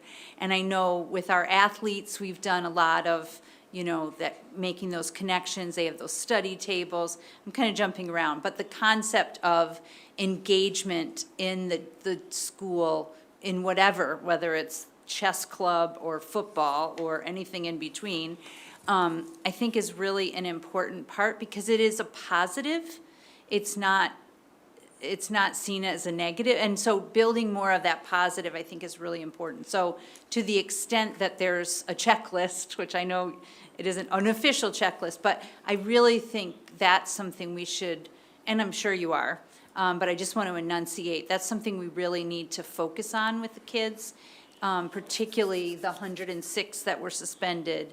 And I know 779 is a large number, but we want all those kids to be engaged, and maybe there's a way to bring that up. And then certainly with the kids who are have repeat incidents, just building more of that, getting them into in the positive aspects of the school. So, Keith, did you want to say something in response to that? Sure. No, you just moved your mic, so I just Yeah, didn't want to. let me move it and turn it on. Okay. I'll wait and. Okay. I'll just, yeah. Okay. So I have a comment and then a question. So my comment is, thank you. I love this report because I've been on the board a long time now, and every year each month we have discipline or AP or whatever the report is. And I will be the first to say, I'm probably the worst offender. So what are you doing now? Well, what's the data now? What are the interventions now? So this is a great way to get us sort of like level set, like here's what happened last year across the board. And just, it gives us a touch point going forward. So when we hear from Keith on discipline some other time in the year, or Mia on some of the work that we're doing with our students, social emotional stuff, we kind of have, this is our base, and then you can give us progress reports and updates, which I think is really valuable, and in the moment. So, you know, Carrie's done a great job of creating this data dashboard. This is kind of like the qualitative data dashboard, right, is that you can do going forward. So thank you for all the work that's gone into it and for doing it, because it's really a great report. My question goes way back to the beginning of the report around Black students reading. So, oh, thanks, Pete. So a couple things. So this is incoming. This is where they stood when we first received them as our students, correct? So number one, yay, finally, the STAR assessment, yep, is gonna. Stars align. Good. The stars will align. That's awesome. Stars will align. It's awesome. That's awesome. Awesome. Mark Metz is on his bike somewhere, and I just want him to hear that that's happening. Yeah, text them. Yeah, I think I will. But I guess, and I'm not necessarily, you have to answer this now, but I'm curious, what is the growth in that 1 year? So we got them, this is fall of '25, so it's now late fall of '26. And I'm just wondering, or maybe even the end of the spring semester, what's our growth? Because I'd really like, I mean, these numbers are very, very upsetting. You all know that. We're all upset about it. So I know you all are working on these things. But I'm curious, because this is when we get them, where they come in. Yeah. I'd like to see what our growth is for that first year, and then obviously subsequent years. But just with this cohort, you could maybe let us know how that 1 year worked. Yeah, we can certainly do that. We have the data Yeah. and we can get that. We've done that in previous like literacy Yeah, reports. yeah.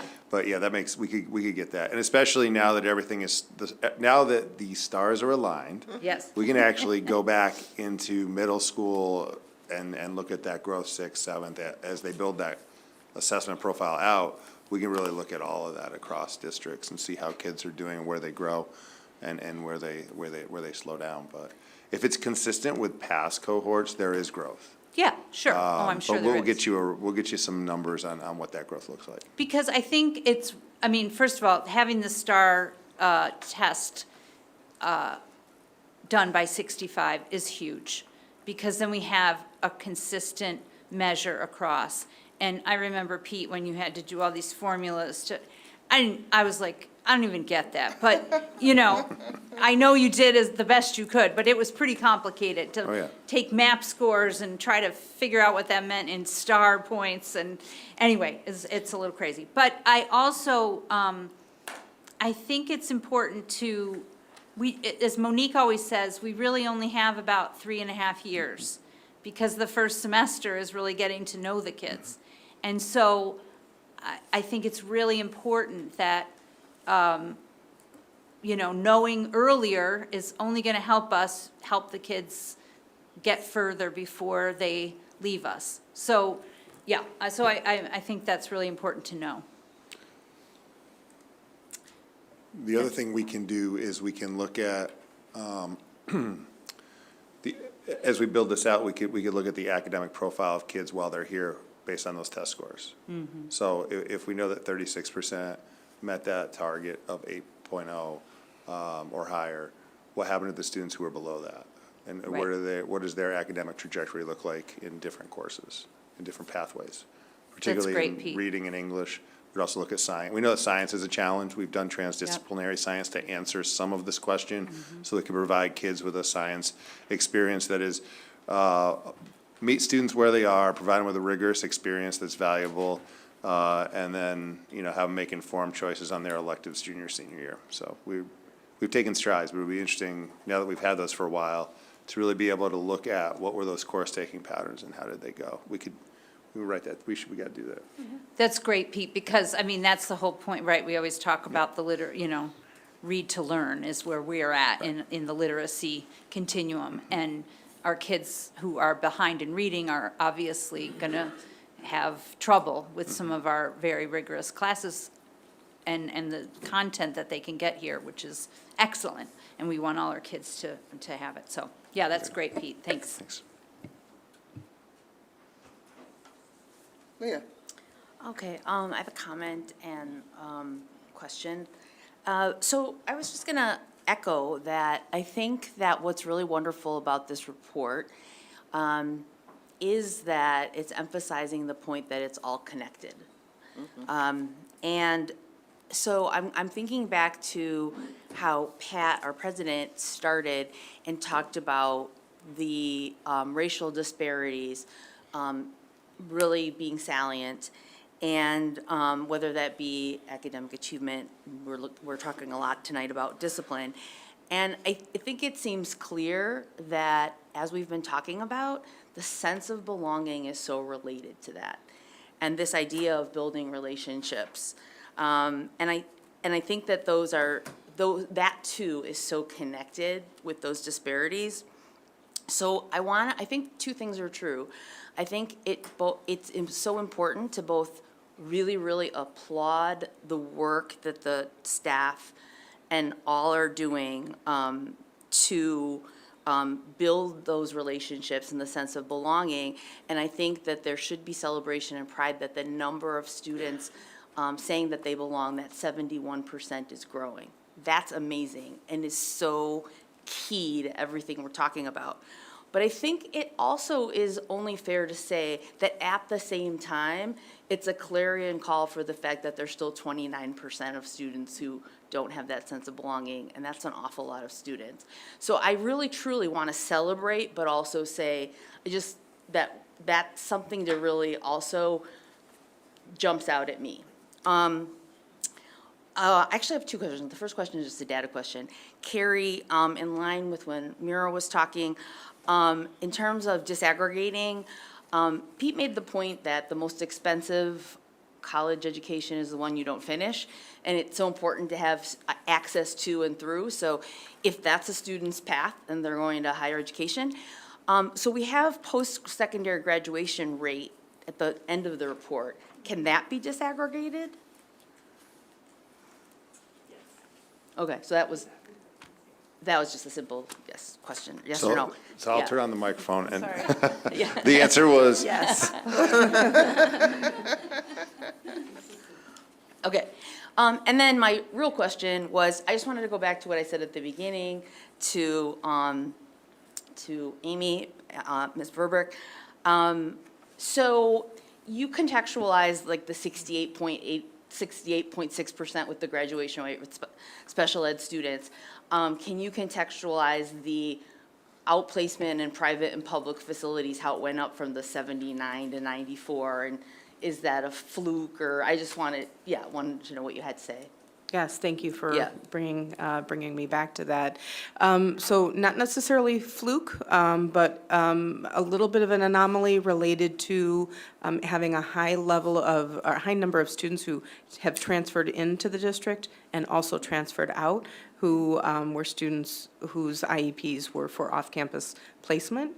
And so that had an impact on our numbers.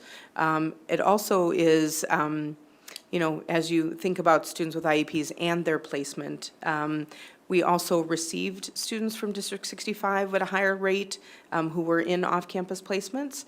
So we support those as they matriculate into the district, and then obviously become their team and monitor their progress and work towards reintegration planning. So I think it's a twofold kind of endeavor that has impacted those numbers. And that was a data point of a total. And so it doesn't necessarily represent that all of those students were in an off-campus placement for the entirety of the year. But at one point, within that school year, they were off campus. So, that's how we capture that number. But those are the three kind of key factors for why that number is a little bit larger than we've seen in the past. Thank you. Absolutely. Great. Liz? I have a question about the discipline. I'm looking at the sort of pie chart on the data dashboard about types of discipline. And we've talked a lot about how the sense of belonging has a positive impact on academic success. And then also, the participation in activities and athletics leads to the sense of belonging. But I'm thinking about the social probation, and my understanding of social probation is that it could prevent you from attending like a dance or something like that. Can you talk a little bit about how some of the discipline actions might actually prevent students from these positive things like athletics and activities that would then also create a sense of belonging, and then maybe there's like this vicious cycle there? That's a great question, and thank you for it. Right before that, I wanted to kind of demystify that, incredible number of incidents. And perhaps when we talk about a sense of belonging, just to break it out there, one of the largest issues or incidents that we have with students is unauthorized presence, where students are seeking a place to belong. All right? And another 954 has something to do with the cell phone. So again, a place where you're seeking to belong, which counters the positive, but balloons the negative. So I just wanted to make that counter. And as far as with the social probation,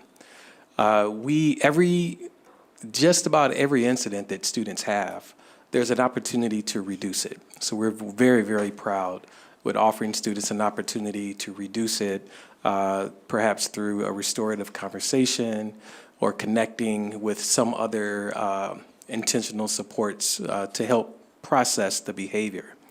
As soon as that's done, students are off of social probation. So we look at it as an opportunity to provide support for students, to educate, provide strategies for students. So we're super proud of that. In some cases, students may get on social probation, which typically is because of a more egregious behavior, typically a safety concern. As soon as they complete whatever the dean has given them as a part of their reduction, they're immediately off.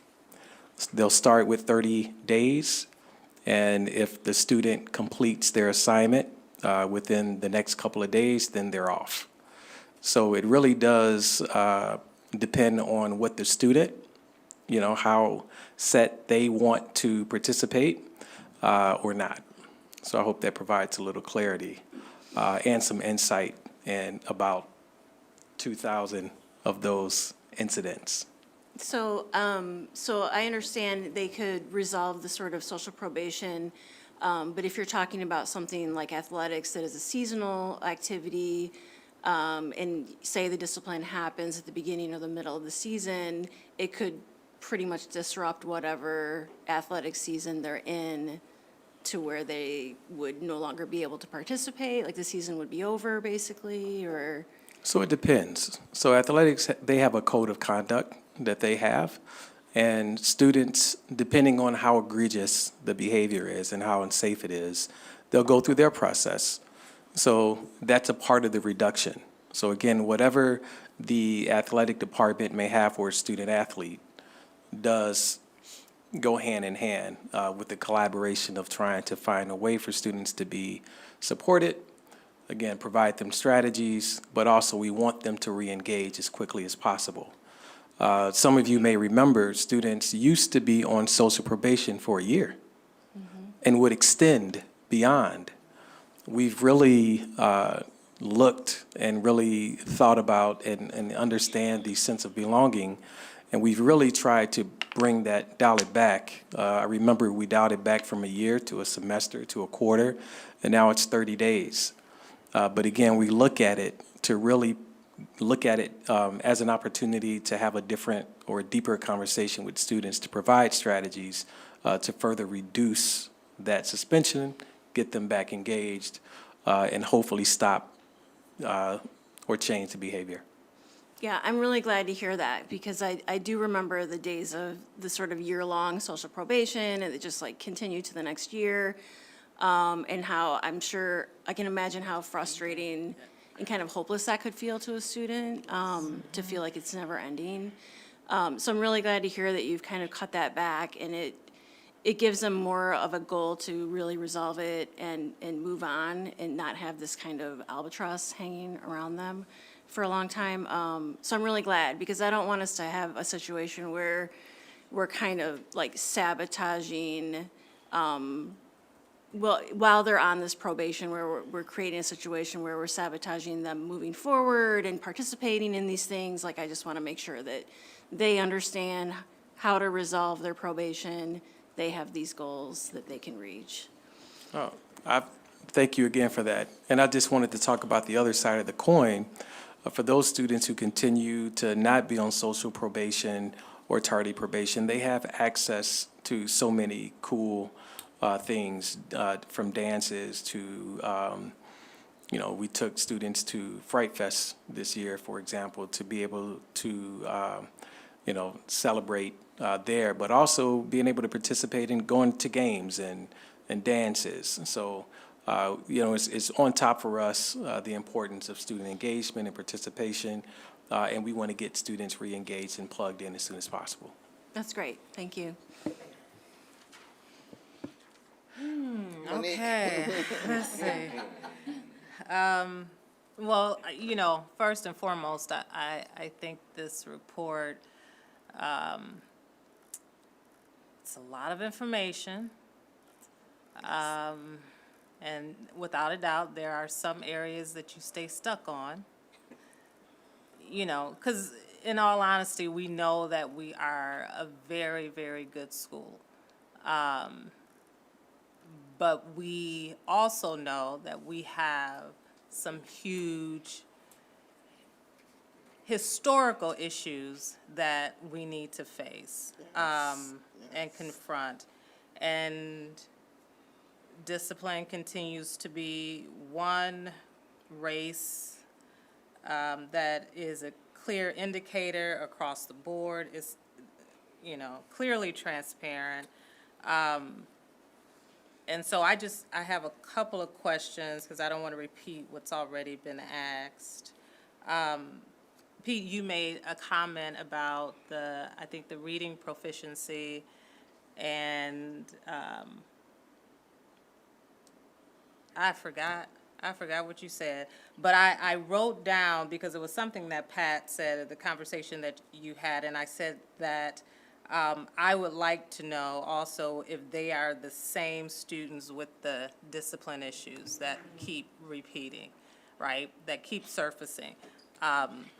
I think the more we narrow it down, and I know you all do this every day, but the more you share that with us, gives us a clear indicator of the type of student we're looking at, right? Because right now, it just looks overwhelming, and I can only imagine how it feels for staff. But I like to see how they intersect, what are the intersectionalities, so that we can be clear about the areas we can control, right? And then realize which areas we need support and partnership in, because this can't continue. It's been, Too many. we're too good for that. So, so I'm concerned about that. I'm concerned about the girls, because I'm like, did we forget about them? When we were this year of, did we forget about them? And now we're having to remember them. I've said this a couple of times. This is one of the benefits of going to conferences. You get new lingo, and I mentioned this a couple of years ago. We keep talking about this sense of belonging. For all of our students, it means something different. And and it's been co-opted, right? Like, what does that mean? Now, especially, what does it mean? We can say things, we can, write mandates, we can tell you what we stand for, and feeling belonged doesn't count for a thing today. I believe you talked about mattering, right, Monique? Yes. Yeah, So I'm talking about, like, do they feel like they matter? yeah. And somehow we have to define that for our students and communicate what that means and hear from them about what that is for them. But my question goes back to the suicide risk assessment, which was the first report that I was triggered in. Are there any trends or themes that come up during those assessments from our students? Like when I know there's this assessment that you take them through that determines which tier of support they receive, right? Is there something that keeps surfacing for our students? Because I'm curious what they're dealing with during these times. I can find that out. Okay. I think that's a report that, what happens is we did just change our screener. And we made it more meaningful, and we're using the Columbia screener because the other one was just incredibly long, and it was re-triggering. We felt that it was re-triggering students because of the Right. length of it, and asking sometimes the same questions over and over, but in different ways. But that's not hard to find out. But Yeah. what we do, and what we have used, is the data from the well-being report to kind of form our groups and understand what are students reporting. Because, again, we have the risk assessments. I think we may have had, of the 94 students last year, 58, or maybe 58 of them were unique students. And just looking at what's re-triggering. So sometimes those are things that are happening outside of our control, that may be happening outside in their social environment. But we also utilize referral GPS, because we know that sometimes what's happening with a student may also be a byproduct of what's happening at home, and we're referring families also to utilize those services too. And it depends on how much a student is really willing to share. We have had recent incidents where something is happening in the home that triggered the student, but then the parents may interfere in how we offer support. It may be re-triggering, and they'll have multiple suicide risk assessments in a week. That happens. And what happens is then we say, okay, this is more intensive. What are some additional services that we're going to do to wrap around? Let's start talking to teachers. And so we do a great job at that, and making sure that our social workers, they meet weekly. We have students that we're working on. We have ELTAG. We also have students that we talk about that may be surfacing for us. And we're saying, hey, what are some, like you said, some recurring themes? But I can't name those specifically. Okay. I'll just share, I know that what I'm seeing and what we're seeing after school hours, are, kids that don't feel connected to anything, and they isolate themselves. And I don't know where that leads, but I know it's something that's coming up a lot. And so I'm just curious, and I'm concerned, especially with things that are happening now, how this time that our children, I call them children because they still are to me, that they're living in, how that impacts them. And it may not impact them, but what they're experiencing either through a certain situation or someone else may be impacting them. So I'm just curious about that. Right. But I think that's it. Of course, I'm deeply concerned about the discipline. and all the things on here. So I guess I'm just like, okay, we have the data, thank you, but what now? You know, Yeah, like there we go. right, we have it, we know what it is, Yeah. it hurts, some of it hurts, some of it is great.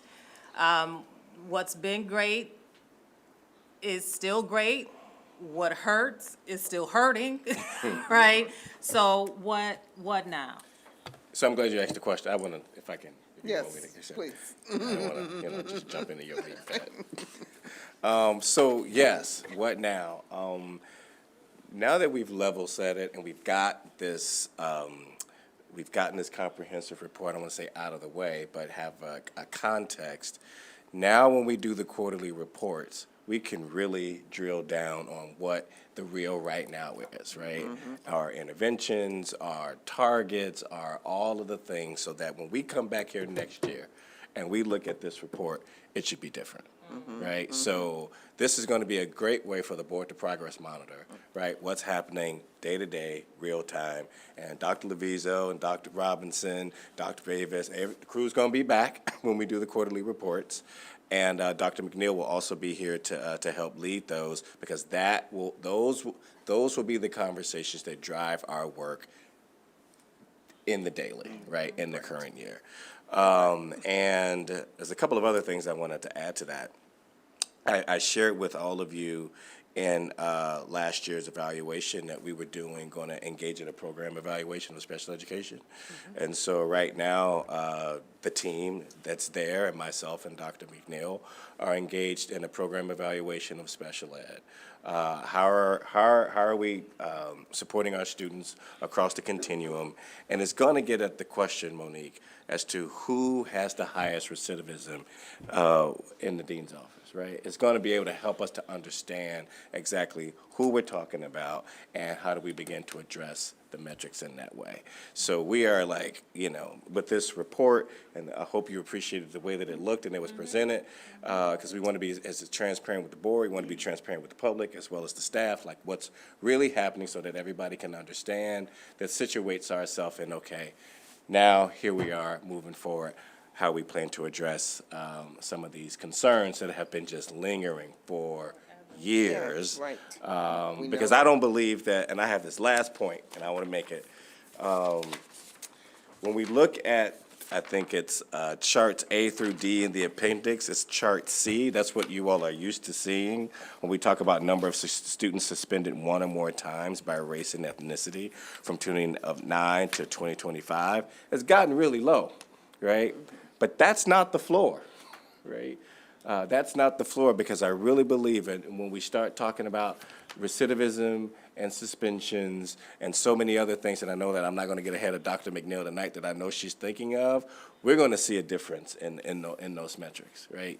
And so I am optimistic about the kinds of what we're doing now to kind of get at some issues that we've known that we've had, and addressing those questions differently. I hope that makes a little bit of sense.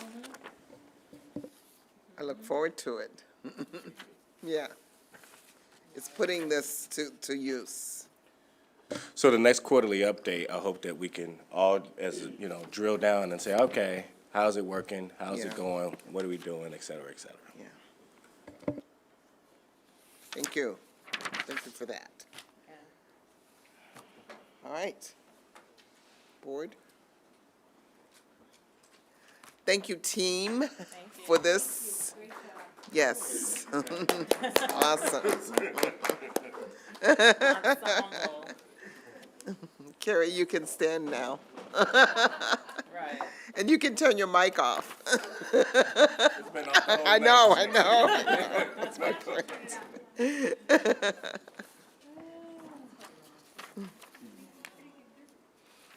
Okay, we're losing our audience. Wow. It's like mass exodus. Yeah, right.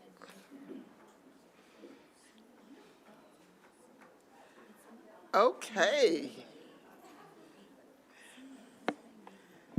So we are at our Finance Committee report. And Kendra is at the table. It's about your time, too. All right. We are, yes. No, I don't know. All right, Sure know how to clear a room. all right. Is it me?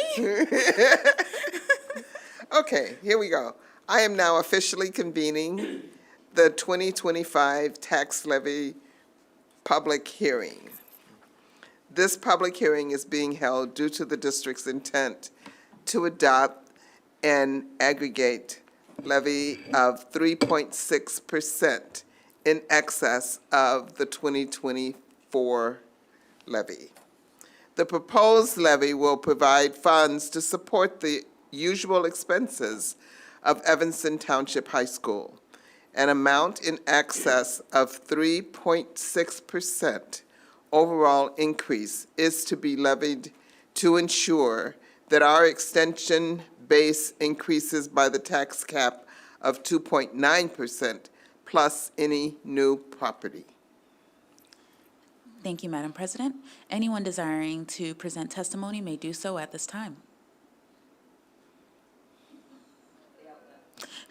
Okay, Ms. Williams, do you have any comments? I do. I have a short presentation that I'll be sharing with the board, and then I can take questions. Okay.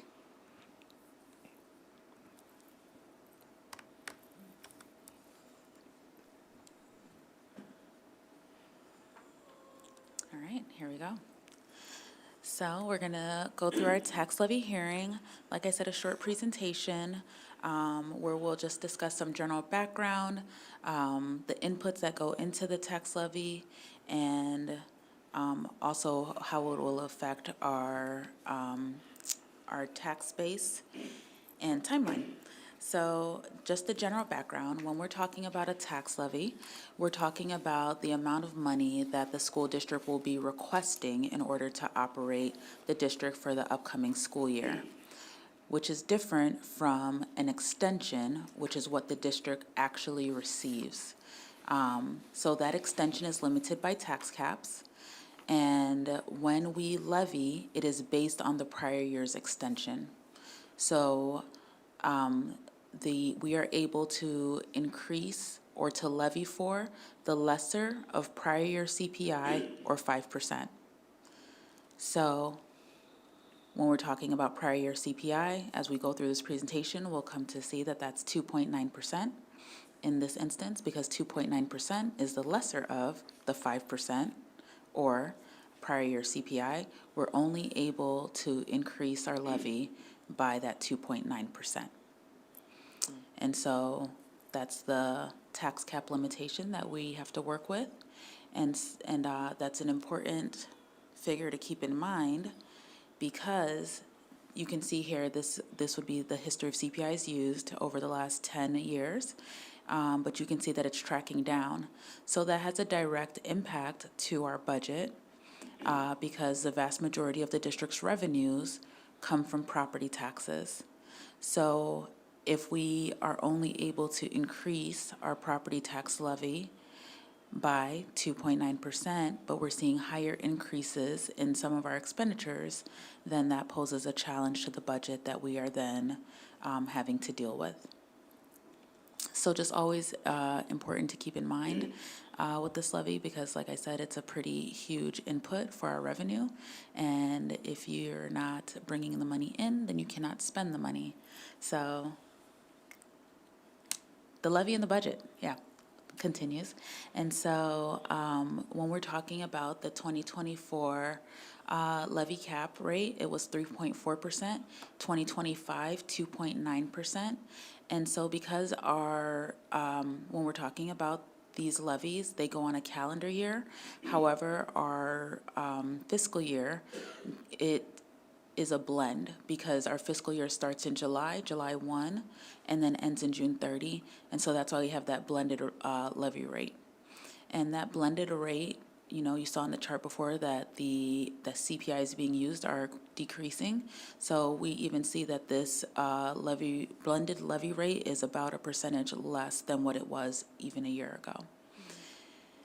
And so When we put the budget together and we're discussing revenues, we always indicate the spring and the fall for our property taxes, the revenue. And so that first installment equals about 55% of the prior year's tax liability, while the second installment is the balance of the extension for the current levy year. So, speaking of second installments, this year, we had a significant delay in that second installment, and so we recently got news within the last few days that those bills will be going out at the end of the week, finally. But Yeah, right, finally. so incredibly excited, still quite disappointed. It's, You did yeah. Yeah, so truly just so excited, breathing a little bit easier, knowing that there is a light at the end of this tunnel, but just an incredibly disappointing situation to be in because we have been operating through our fiscal year. Now at this point, we are heading into the 6th month of our fiscal year, and we have not received the revenue that we really need to keep this building going. So happy to be getting that in the very near future so that we can continue to pay our expenditures. So this slide will talk about a balloon levy. So when we are doing the levy, once the levy is filed, it cannot be increased. And that's important to keep in mind because at the point in December where we have to file the levy, we do not know everything, all the inputs are not known. So when it comes to how much new property, what the value of new property will be in Evanston, we don't know that number until months after we file the levy. And so and that's an important input because we're able to increase by the CPI percentage plus any new property. So if we were to only increase by, let's say, the 2.9%, if we were only to levy for 2.9%, and then we were to have like 50 million in new property, this would be amazing, but but then we did not make sure that that was included in our levy percentage, then we could potentially be leaving money on the table. And as we see by the decreasing CPI, we don't have any room to leave any money on the table when it comes to supporting the growth and learning of students each and every day here at Evanston Township High School. So what we do, we use this tool, balloon tax levy, which just basically means that we will propose a levy increase that is higher than the tax cap rate in order to capture any of the new property. And typically we put it at an amount that we feel comfortable that, you know, it's going to be above what we could get so that we're not leaving any stone unturned as far as what we're able to reap in revenue. And so this is what the numbers work out to be for our levy. This is what we're going to be submitting to the Cook County Clerk across the different funds. And once we get our extension, which will happen months from now, then we'll know exactly what that amount is going to be that we can budget for. And so then the estimated effect on the tax bill, so ETHS is about 25% of the property tax bill in Evanston. And so on a single family home, use the home value of $459,000 just based on what like the average home value is right now in Evanston. And with that, for the increase that is seen in next year's tax bill, approximately $31 would be attributed to District 202, to ETHS. So not $31 of the whole tax bill, but of the increase that is seen on a $459,000 home would be attributed to the increase in our levy amount. And then also when discussing levies, we also want to talk about the City of Evanston TIFs because that is also another component to, that gets considered in this calculation, because when we're talking about TIFs, tax increment financing, it's a tool that basically freezes the baseline property value in a specific area. And what ends up happening is that that baseline property value is frozen, and as there's growth in the area, or as EAV increases, the revenue for the district does not increase. The property tax revenue does not increase. It's held frozen, and then those funds are used to reinvest into that area so that there can be greater economic impact that can happen over time, and it's intended to increase the overall tax base in the long run. So that, so with that, there's 5 active TIFs in Evanston. The next one that's going to be closing will be in 2028. The last one to close was in 2018. And there is a joint review board that meets annually to talk about the well-being of the different TIFs and how they're doing, how things are going with them. And I have a slide that actually shows that these are the 5 TIFs, when they were adopted, and what the final collection year will be for Evanston. Timeline, well, today we have the public hearing right now, and then next board meeting, December 8th, 2025, is when we would be adopting the tax levy. And then by December 31st, 2025, we would have to file that levy with the Cook County Clerk. I could take any questions or comments. Thank you. Questions? John? Yeah, I had a couple. So I know the county said property tax invoices are going out the 14th, due December 15th. Did they say anything about the first half payment for 2025 being delayed? Like, are we anticipating this will have like a rolling issue for into next year? So, no, I do not anticipate that it'll be a rolling issue, because the first installment that happens each year is actually just a calculation of like 55% of the prior year. And so usually that's a more straightforward process, it seems, for the county. We haven't seen delays on that bill. In the last 5 years, 4 out of the last 5 years, we've seen delays, and it has always been on the second installment. Yeah. Okay. Yeah.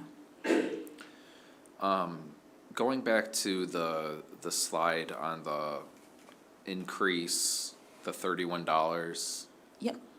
Was that, I just want to make sure I interpreted it correctly. It's just saying like, on that single family home valued at $459K, the delta of the increase in the property tax, the portion of that attributable to 202 would average $31. Correct. Yeah. So, just to play this example out, the numbers won't be too far off, but on a $459,000 home, let's say that your tax bill would be about $10,000.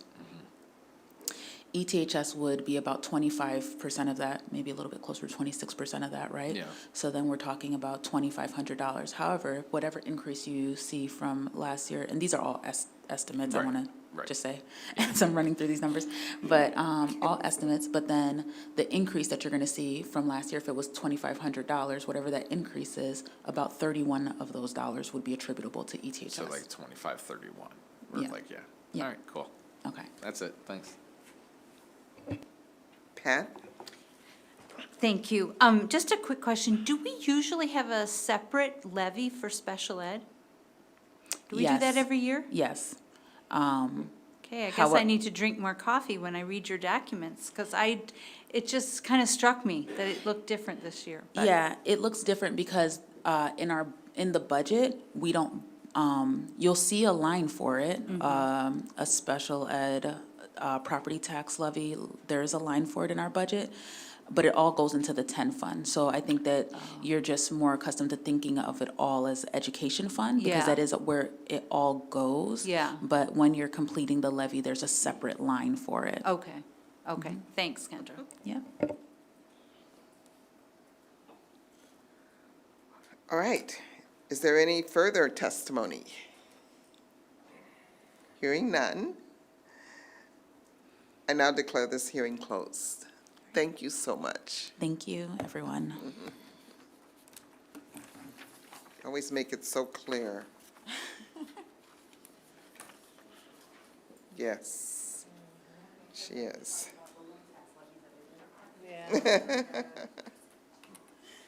All right, so we are at FOIAs. Dr. Bavis, Yes, we have 6 FOIAs in the packet, 2 from Wang, 1 from Watts, 1 from CT Mills, another from Duke, and 1 from Weinberg. Responses are in your packet. Responses are in the, thank you. All right, so, we have several board committee reports, and I asked the board to write reports and submit them just so that we could just have them. I don't expect folks to go over all of these reports. But if there's something you would like to highlight from the reports, my assumption is that everyone has had the opportunity to read them. If not, you can read them later. But if there's something you'd like to highlight, I'll open it up for any of that. And why don't we wait on the National Summit for Courageous Conversations? I think that's like a bigger conference. So any of the committees, Ed Red, there was an Ed Red kickoff luncheon, and, that's the only one we're doing this month, right? The Ed Red kickoff luncheon. And the Illinois Association of School Boards had a division meeting, and there was a City Schools Liaison Committee meeting. So those reports are in the packet. All right.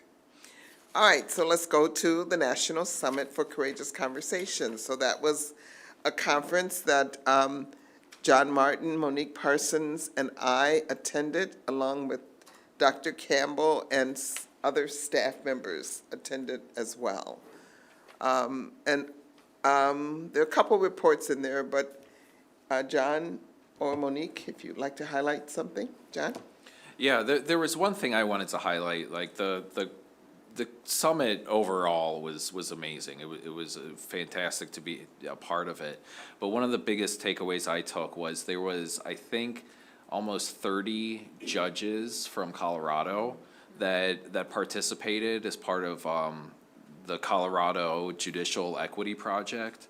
And so for me, it was mind-blowing, it was impressive to see a systemically racist institution like the judicial department take this active action to try to remedy some of the atrocities of the past through this present-minded approach to avoid prejudice when they're sitting on the bench, I think is admirable, and hopefully we will see repeated and expanded. You know, I would certainly love to see this in Cook County and Illinois and beyond.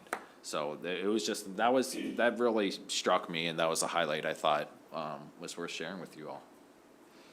Yeah, I agree. It was really impressive. I had a chance to talk to some of them, and I will say that they were doing the work. Mm-hmm. They were present for the pre-summit, Beyond Diversity, Next Generation. Mira, I apologize, Mira, you were also at the summit. I know you were there with a different hat, so, but you were there as well. Can't really take off the ETHS hat, you know? You just can't. So, yeah. Yeah, I did not ask for a report from you, Mira, because I knew you were there with your other district. But feel free to share. But John, thank you for lifting that, because that was very impressive. Yeah, it was very cool.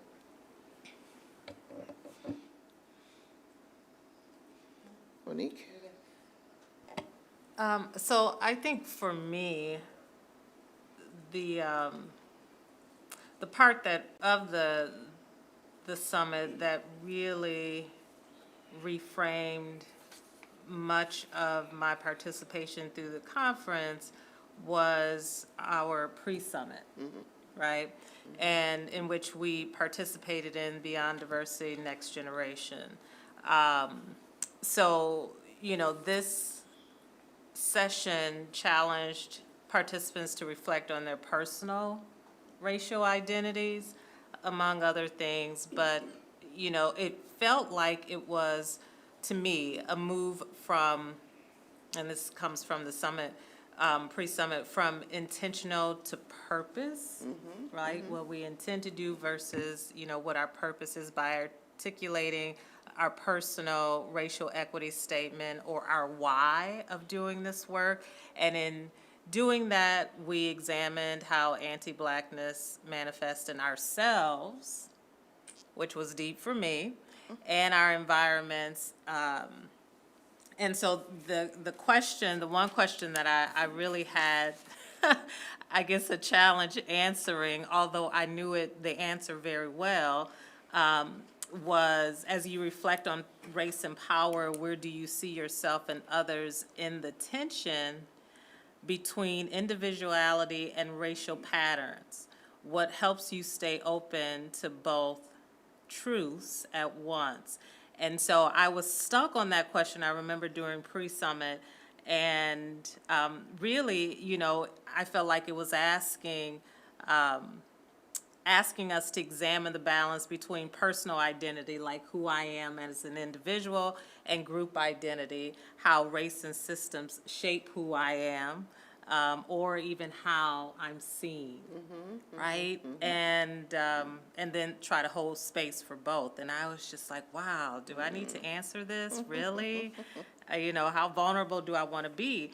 And that question, without knowing that that was going to be a question, really reframed the rest of the conference. So I participated in the Sisters Circles, Black Women, and Femme as Medicine, and how we need to be authentic to who we are, but also navigate a space that may not be ready for us, you know, and how do we do that and still keep sane, be sane.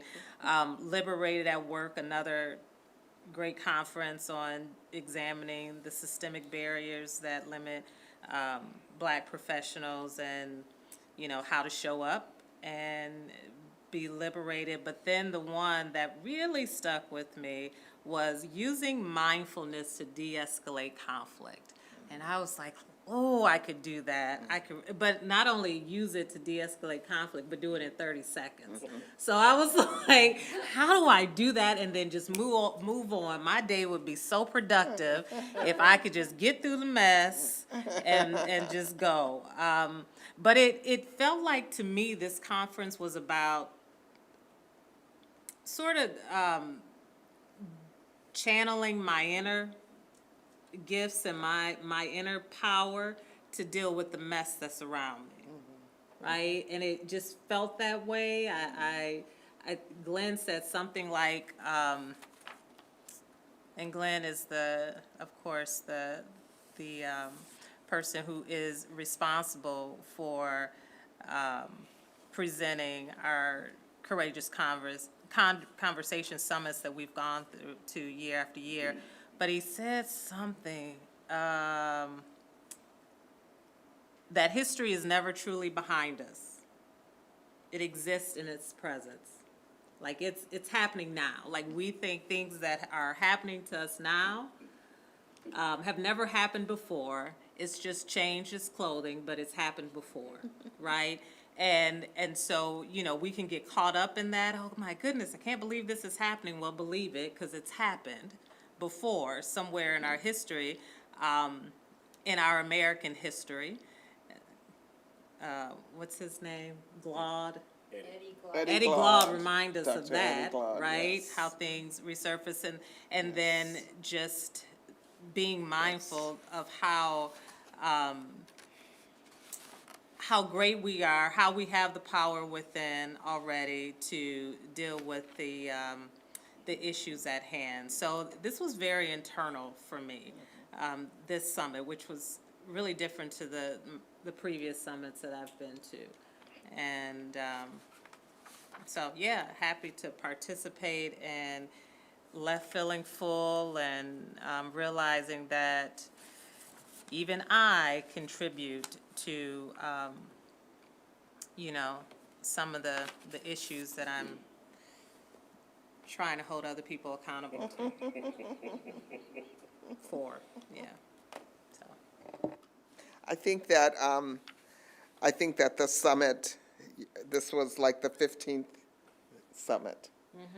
And, you know, of course, the core of the summit is to advance the dialogue, critical to to really having these conversations around truth and justice and reconciliation. And that's the goal, is to realize our fullest humanity. And that continued. I too agree that having the pre-summit, that new generation of Beyond Diversity, was really powerful. And my understanding of that curriculum, and Mira and Monique and John, help me if I'm wrong, and Marcus, I think he wants to continue putting it together. So the curriculum isn't finished, it's not done. In fact, I'm pretty sure I have a Zoom meeting later this week. Hopefully, it's in my calendar, to review that experience and talk some more about the curriculum, because he wants feedback. He really wants to get this curriculum done. And definitely having a couple of proud moments, and one of the proud moments was to see Evanston Township High School listed as a 2025 Courageous Conversations partner in the bulletin. So that was there. That looked really good. There was quite a write-up about us. And then we had two faculty members, Carla Clark and Fernando Campos, received the National Summit Award for Learning and Teaching. And Carla accepted it in a very Carla way. It was beautiful. So, and I recorded it, so if you want to see it, I'll be happy to share. You know, it just shows that we continue to recognize and encourage our staff to practice this work. The keynote speakers were great, as Monique laid out. And just generally, I think highlighting the summit, my highlight for the summit is just the thinking of anti-Blackness and how that is so much a part of what we're seeing today. There were many, many, many, many references to what's happening in our world today. In fact, I felt like it was sort of hovering over Glenn, and there was a weight there over him and really all the presenters. So this new Beyond Diversity is an attempt to take in the changes, the new, well, just the critical pieces of our society, and continue, of course, at Summit to dialogue with people who are like-minded is extremely helpful, and how ETHS really has to continue this work and remain committed to this work. You know, I'm glad you said that, Pat, because I think about it, that you said, 15 years. 15 years. And it is so critical. I wanted to be there to witness this year in particular, in the face of the politics and the atrocities that are happening in our nation and across our globe, to be with both like-minded people, but also thinking about that, as I think Glenn said, this ancient architecture of conversation. How do we use that now? Yeah. And how important it is, maybe more than at any time. Right. And so it feels like such a privilege to get to go and to be with people, but to know that we're going to then bring it back. Right. And one thing that stuck with me was we were doing this workshop, the pre-summit, and I can't think of the man's name who was presenting, but he presented something called frog theory. And he was talking about essentially the way to cook a frog is you put them in a pot and then you increase the heat a little bit, increase it a little bit more, and it never really knows what's happening in the point, so it doesn't jump out, because it's not, Yeah. scolding. And I think about where we are right now, and even when we're talking about all of our data and we're talking about what's happening, I feel like what's so beautiful is that we are not being subdued. We're not allowing ourselves to just sit in the pot and get kind of lulled by the data or by different issues that are happening to our students or our staff. Like, we're ready to jump out and understand really what's happening. And that's what's so critical too, is that consciousness. So it is quite an important place, and I don't know, will we have another year? Will they be 16? But it was really important to be there for this year. Yeah, we'll see what the future holds. All right. Okay, so we'll keep going, and we're at the student board report. Well, hello, everybody. Hi. I hope you're enjoying our first day of winter weather. I talked about these events last meeting, but just as a recap for the month of October, homecoming festivities occurred on the week of October 5th, ending in the homecoming game and dance on October 11th, which overall was a success. Everyone who attended really enjoyed themselves. First quarter ended on October 10th, which I think was an emotional day for many students in both ways, joy at grades resetting and anxiety around the grades they ended with, but that's how it always is. Okay. A new pass system has been implemented here, and while I think it generally has been effective, I know many students are confused as to what it actually is, including myself. To my knowledge, there wasn't any direct communication with students about the pass system, and that has made it a matter of confusion for many students. So if some kind of direct communication, like an email, could be sent out about exactly what the new pass system is, that would be really helpful for the student body. The student union hosted the Student Voice Forum on November 3rd, where we really loved to see a lot of you there. It was a great success. We had over 800 students attend and collectively over 200,000 minutes of discussion. As a student union, we will be looking through the data collected during the Student Voice Forum over the next couple weeks, and then we will move forward with conclusions drawn from that data as the year goes on. On November 2nd, disruptions in SNAP funds prompted over 150 volunteers and over 8,000 members of the public to come together in a massive food drive to support those who were without food.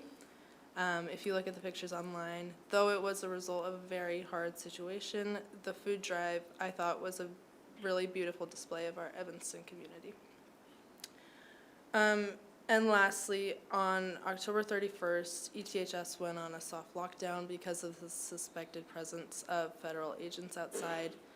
Because of this, and because of many other events going on in our country, there's a lot of fear within our student body relating to federal activity. The idea that any student coming to ETHS to learn could be in danger is, to put it lightly, horrific.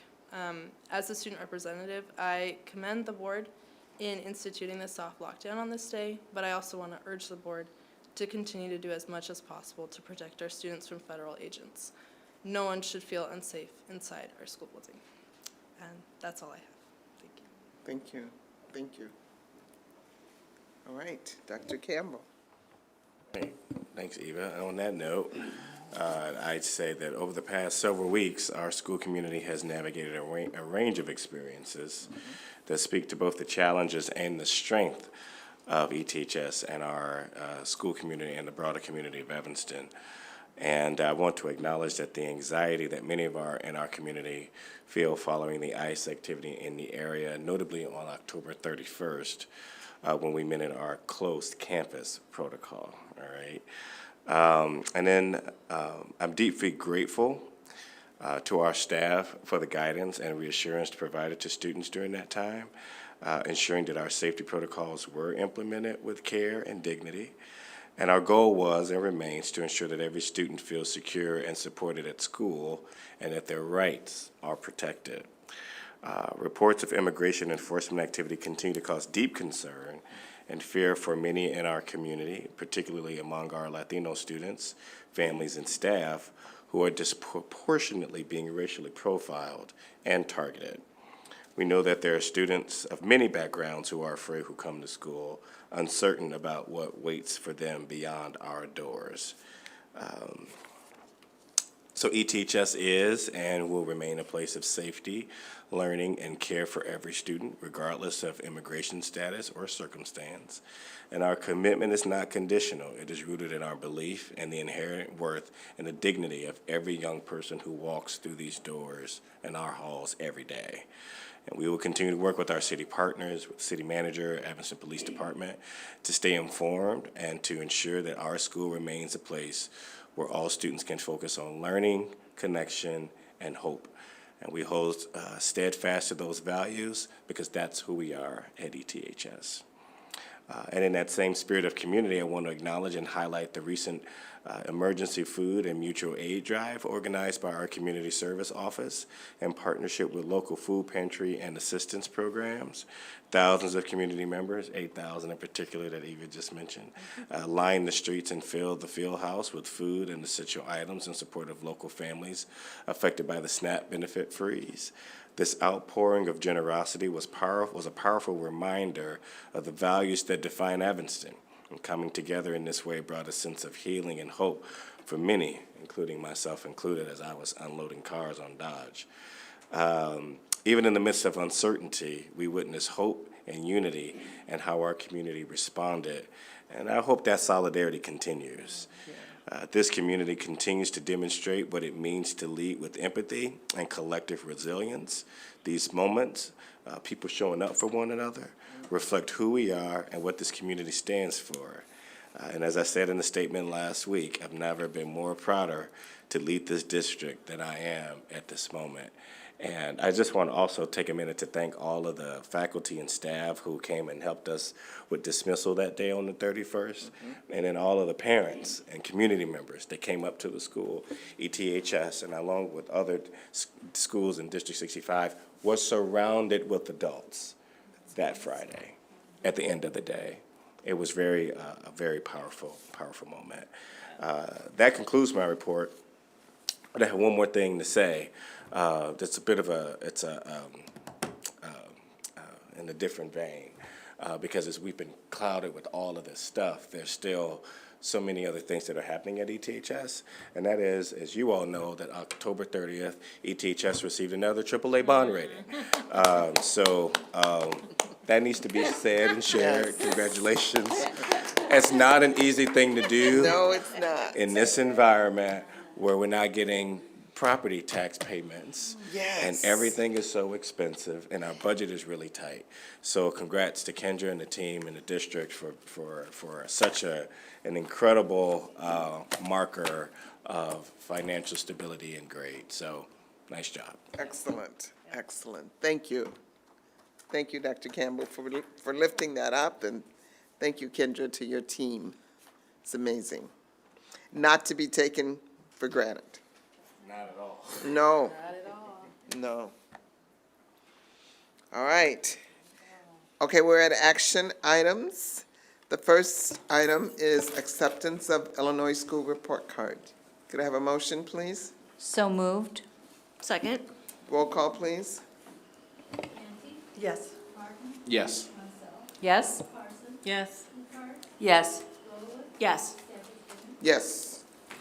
The next item is approval of resolution providing for the issue of not to exceed $17 million general obligation limited tax school bonds of the district for the purpose of refunding outstanding bonds and increasing the district's working cash fund, providing for the levy of a direct annual tax to pay the principal and interest of said bonds, and authorizing the proposed sale of said bonds to the purchaser thereof. So move. Second. Roll call, please. Yes. Yes? Yes. Yes. Yes. Yes. Yes. The next Madam one, President, sorry, I would like to actually table item C Okay. until next month. We have just one more outstanding item on this one that we want to resolve, and Okay. if we could bring this back to the board for approval next month. Okay, thank you. Happy to do that. Right. Okay, then we're at the consent agenda, which consists of approval of minutes from October 6, 2025, both special and closed session meeting, the treasurer's report from August 2025, approval of bills and personnel report. So moved? Second? Roll call, please. Yes? Yes. Yes. Yes? Yes. Yes. Yes. Okay, do we have any old or new business to be presented? I wanted to add something today. Yes. So this evening I was able to attend the Girls Swim Awards Banquet, Girls Swim and Dive, and Eva Hansen, our student board rep, was there also. And they did their award ceremony. I couldn't stay for the whole thing because I had to come here. But I just wanted to shout out, they had a great season. It looked fun. They were very successful. And it was a great season for swim. And I wanted to shout out coaches Kevin and Veronica too. So Great. that's it. Thank you. Lovely, thank you, thank you. Can I just say something? Yes. We're sending 7 athletes to state next weekend. So. Wow, ooh, that's awesome. Okay. Any more polling of the board? Any other comments? If not, could I have a motion for adjournment? So moved. Okay. This meeting is officially adjourned at 10:15 PM. All right.